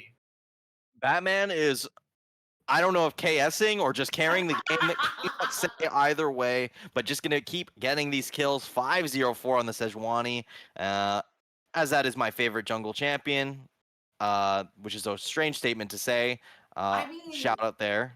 As much as you'd rather have the kills on other members of your team, having 9 KP out of 11 is very good for a Sejuani at this point in the game. Again, you'd rather have the kills over on your Victor, over on your Zeri, but the tank items are so cheap nowadays that if you can get your tank quickly accelerated to 2 and close to 3 items now, as Batman's going to be on 2.5 items, oh my God, whereas Mr. Honk is just on 1, your front line is going to stay alive forever. And even if your Zeri is doing slightly less damage, they're going to be able to stay in the fight for so much longer because their front line is just unkillable. Yeah, and here's the real thing. These team comps, TPO Quacks, now really just has to rely on Corki. They have really no other option. Corki, it's Corki or bust for the most part. And there is a lot of big engage options that could land onto Corki. So we're going to see Quartz Hill put up an MVP performance if they actually want to win this. Like, look at Scion now with the Hollow Radiance on top of the Force of Nature. Never going to die to Mordekaiser, never going to die to Rumble. Same thing for Sejuani as soon as whatever, I'm not even going to try and guess, MR item gets put through. It's just going to be... It's Force of Nature, it's whatever matter this item they want at this point, honestly. Yeah, gonna be able to find an engage here. Payron looking for an engage. Cleanser there. Looks for Sociopath Soul. They're going to use that, but Poseidon now diving onto that backline. But it's a great Glacial Prison onto that vulnerable Kaisa. Sociopath Soul dashing out of the fight, though, so no AD carry available for SGP just yet. The fight's going to slow down a little bit. Now that Lightning Crash is going to be active, but we good. He's going to get Sociopath into that death round. They're going to force down that Zeri for a little bit, but in the meantime, the rest of their team is just dying. It's Steelfan picking over a Payron. It's Giraffe Rider finding kills. It's a double kill for the Scion. And TPO is just falling apart. Flash forward from Batman to try and get the kill onto Cortail. It's a flash forward from Giraffe Rider as well. They're just looking to shut down every member of TPO possible. And they're going to accelerate their gold lead even farther ahead. SGP sweep. Gonna actually just claim that 5-0. Poseidon walking forward onto this extremely fed Scion, trying to do something. Maybe actually able to get the kill. I don't know, Steelfan. I don't know about this one. Is this going to be shut down? Going over to Poseidon. That's not the first time that Steelfan has maybe pulled a little bounce trying to get some extra value out of that Scion passive. Good death, as they say. You know what? No, not this time. I'm going to call that one a bad death. You gave over shutdown to the enemy AD carry, and you didn't even get plates for it. That is true. However, it is just Scion, so yeah, you're giving over gold to the Kaisa, but I'm always like, it doesn't matter. This guy's gonna give the shutdown at some point, anyways. I mean, I guess cash in later, same exact thing. But yeah, you shouldn't give that kill. Obviously, a bit of a misplay there, but Scion doing Scion things. Yeah, and now I really have a struggle here for how TPO Quacks is actually going to get back in this game. I said it was Corky's responsibility now, and it really does just come down to that champion with the help of the true damage should be able to shred through some of these HP bars extremely quickly. Obviously, Kaisa also still has max HP damage, but that does get reduced heavily by having MR. So it's going to be pretty difficult to actually play it out fully. It is going to be a Ginsu's plus what I'm assuming is Nasher's build for Poseidon as well. So I'm surprised to see Poseidon opting in for such an AP-heavy build, given their composition really is lacking in physical damage. I guess they are relying on Portil to really be that big source of physical damage, but I think without something like a Bork or a Kraken Slayer, I really don't know how TPO actually does manage to break through Steelfan and Batman here on the front line, let alone the Declo on the Rel as well.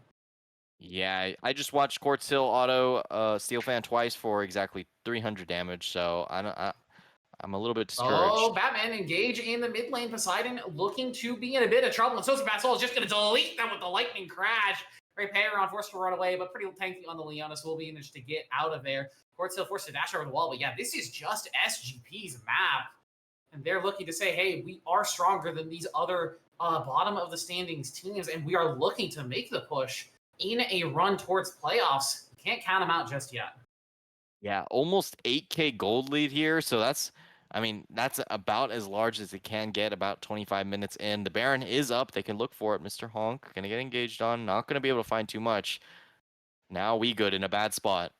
Yeah, it has to be a little bit careful. He's going to lose that flash to the Gravity Whelp from the Victor, as Portsel's going to have a little DC. I'm assuming it's been fixed fast enough. No, it's not actually, as we're going to get a pause here. I'm assuming it's just a bit of either internet or computer trouble, and they should be able to get back to us pretty quickly.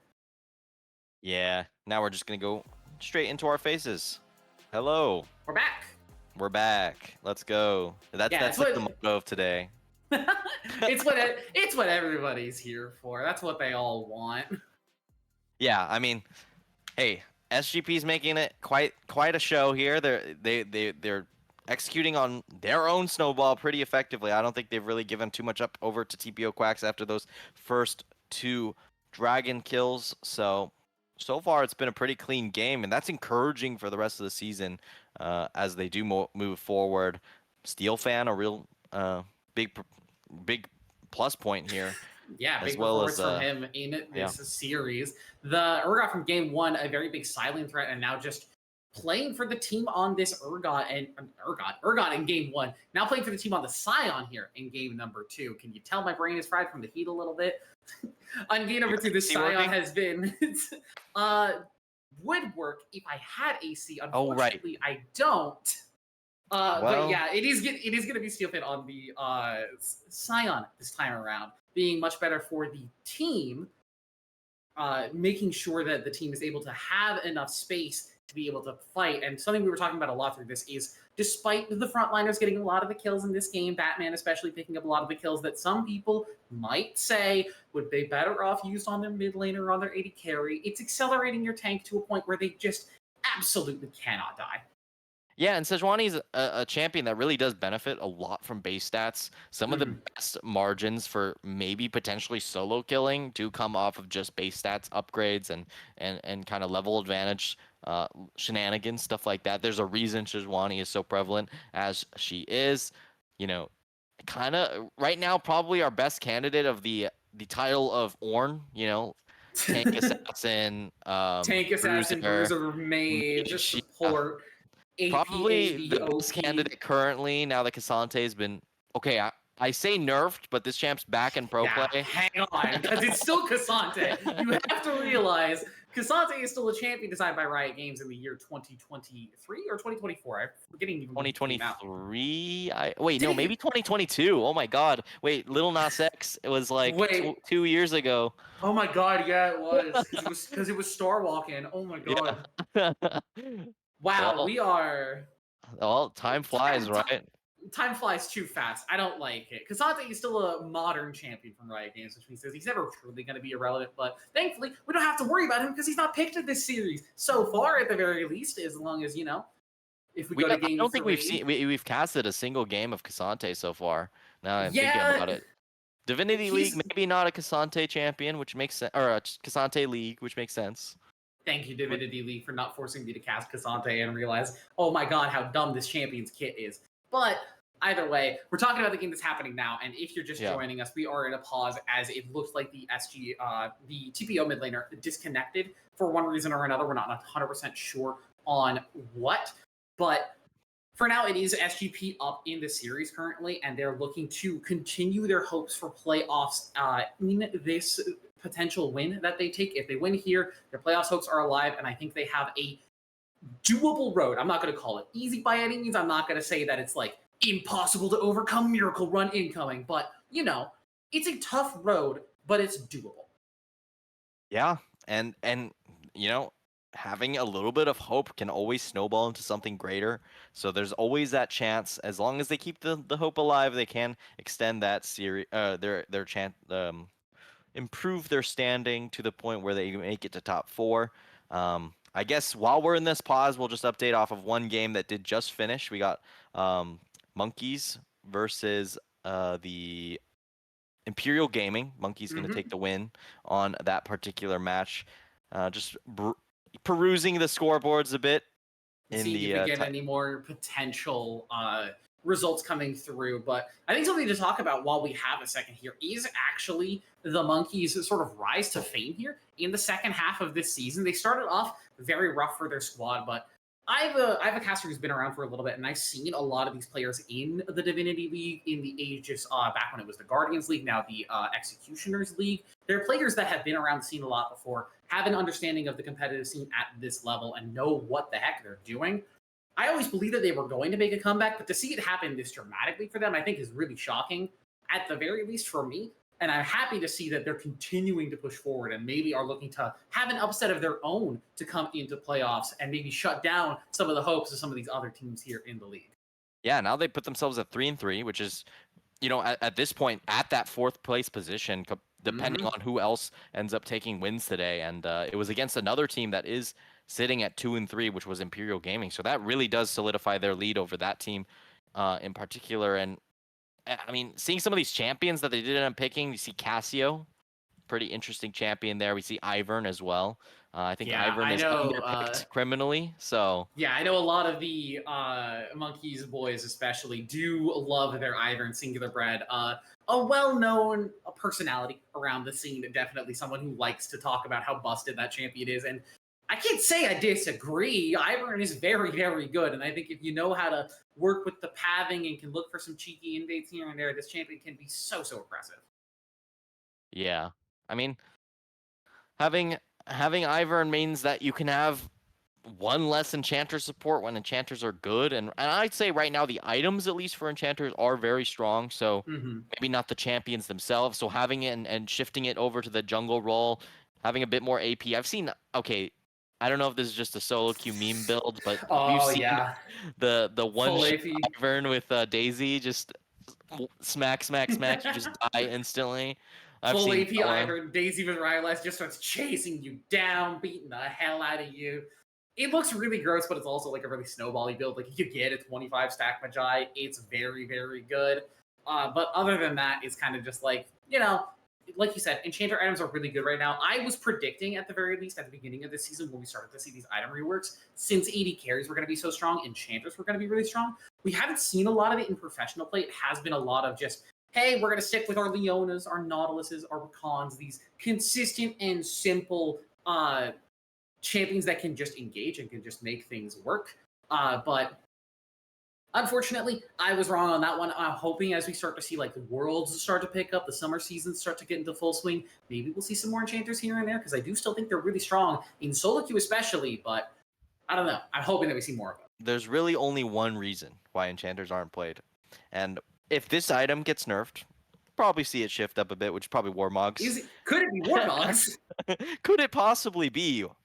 What is Warmogs for the on that Jeopardy question there? So I think Warmogs has definitely shifted it where you really do just want the Yeah. tank so you can keep in these fights, and it does provide a little bit more stability that your 80 carries can hide behind.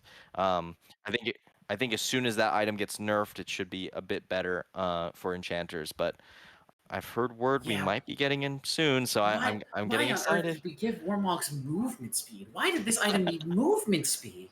Goodness For gracious. fun. I don't get it, but you're seeing why it's strong. Almost all the tanks in this game have it. 3 of them do. It's only Scion who doesn't particularly need it at this point in the game. Yeah, Scion just naturally towers over with so much HP. It actually does take a significant amount of time for Warmogs to heal up a Scion, so that's kind of funny, at least how that goes. But just gonna keep stacking up this MR. Looks like it's going towards some armor at the very least. Maybe. Okay, let me think. Let me think of my items here.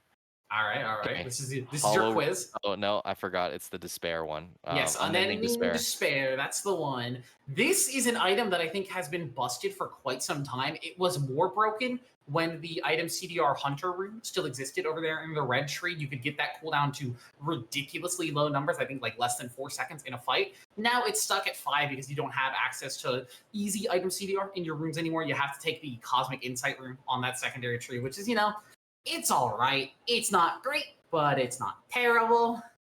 Yeah. But now, we gotta focus back in. TPO Quacks really far behind here. They need to find some sort of opening, some mistake that SGP can afford them, but they don't really have a good opportunity because Rumble is not, just like all the other AP junglers, is not one of those champions that could just suddenly pop off. It needs to be like a consistent performance throughout the game to be able to stat check these other champions. And I mean, with just the Leandries and that Rylai's, it's still going to be tough to break through anyone, but it looks like they're going for Steel Fan, but chasing down a Scion is just so impossible. Yeah, even if Steel Fan feels like they are in danger here, you can just ult out, and he doesn't even have to use it. He can just walk away from the play. Doesn't actually end up needing to burn anything there. As SGP are looking to set up for this dragon here, they've got the engagement of Mr. Hog, and he is just gone. A great Magnet Storm into the unstoppable onslaught. SGP have found their wombo combo.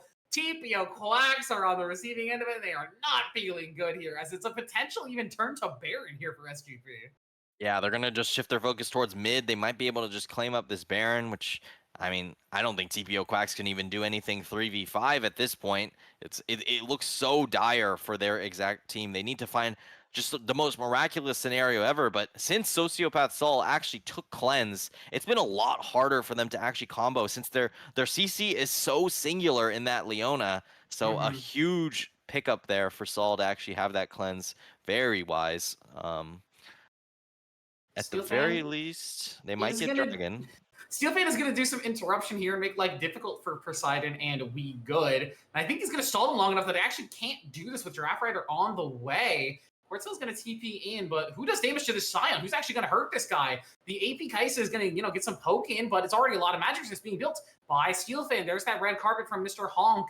the equalizer, getting some extra burn damage, but it's on to who? Poseidon's looking for the backline access. Sociopath Ball already on a rampage, though. Poseidon looking for potential kill, and will find the shutdown goal, but it's immediately traded back. Sociopath Ball picks up a double kill. We go now walking away. It's Steel Fan picking up 2 quick kills. Gets that unstoppable onslaught for the knockup. They'll give over the triple to Sociopath Sol. And with the Baron buff, that might just be the base opened up, potentially even the game at this point.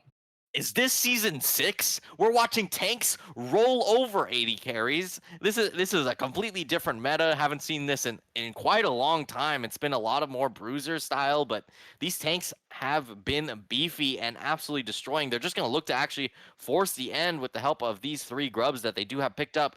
And this is the change in the season. We'll see if Ray Payron can actually stop it, but SteelFan still has that passive up. Might be able to go for more, but with Poseidon back up and Mr. Hawk coming soon, they're actually just going to take the dragon, peel off, make the safe play, not going to risk too much. You know, they want to make sure this is clean, but with a 14k gold lead, it's unlikely anything else will happen. Yeah, it's good to just make sure you're playing clean and you're not allowing any big mistakes to be made. I appreciate SGP just making it clean and simple for themselves. They're not going to let any shenanigans happen, as I say that repair on trying to get an interrupt on the recall there. But something else I wanted to mention, normally Chemtech Soul, not often the best. The individual Chemtech Dragon's also not often seen as some of the greatest options for individual players and teams. More than often than not, you're looking at it and you're like, oh, well, I'd rather have Infernal, I'd rather have Hextech. But in this particular game, not only the heal and shield power is available for SGP for their tanks on the front line with their Canic Rookerns and their self-shielding and self-healing, but also the tenacity means that it's so difficult to lock any members of SGP down, let alone Sociopath Sol, who has cleanse, let alone these tanks who have their Mercury Treads. Giraffe Rider is your only potential lockdown target, and now he's got, what, 18% tenacity, nearly 20%, which is basically a free pair of Mercury Treads. Yeah, and it's not looking good. WeGood's just going to get engaged on and should be able to get taken down. Crushing damage coming through onto WeGood, but gets Declo into that death realm, so they are going to stall for a little bit longer. Mr. Honk, though, is just going to die on the front line. Just can't find any value. Declo is going to survive the death realm as well. It's just nothing doing here for TPO. You mentioned the snowball necessary for these teams and all the value that they have to find in the early game, but they just don't manage to find anything. Ports Hill, though, with a decent flank, is going to find Declo, force Giraffe Rider out. Poseidon's going to get that back on the dive with the Killer Instinct. They'll find one. Maybe this is a turnaround TPO was looking for, but Sociopath Sol still untouched on the Zeri. 4 items now for this champion means that she is able to just free fire away. In the meantime, Steelman is just taking the base. When did this start happening? Batman's in the base with Quartz Hill, gonna start locking him down, and suddenly TPO would look like the potential start of a comeback. It's just the end of the series. SGP get the ace, and they're gonna take the series 2-0.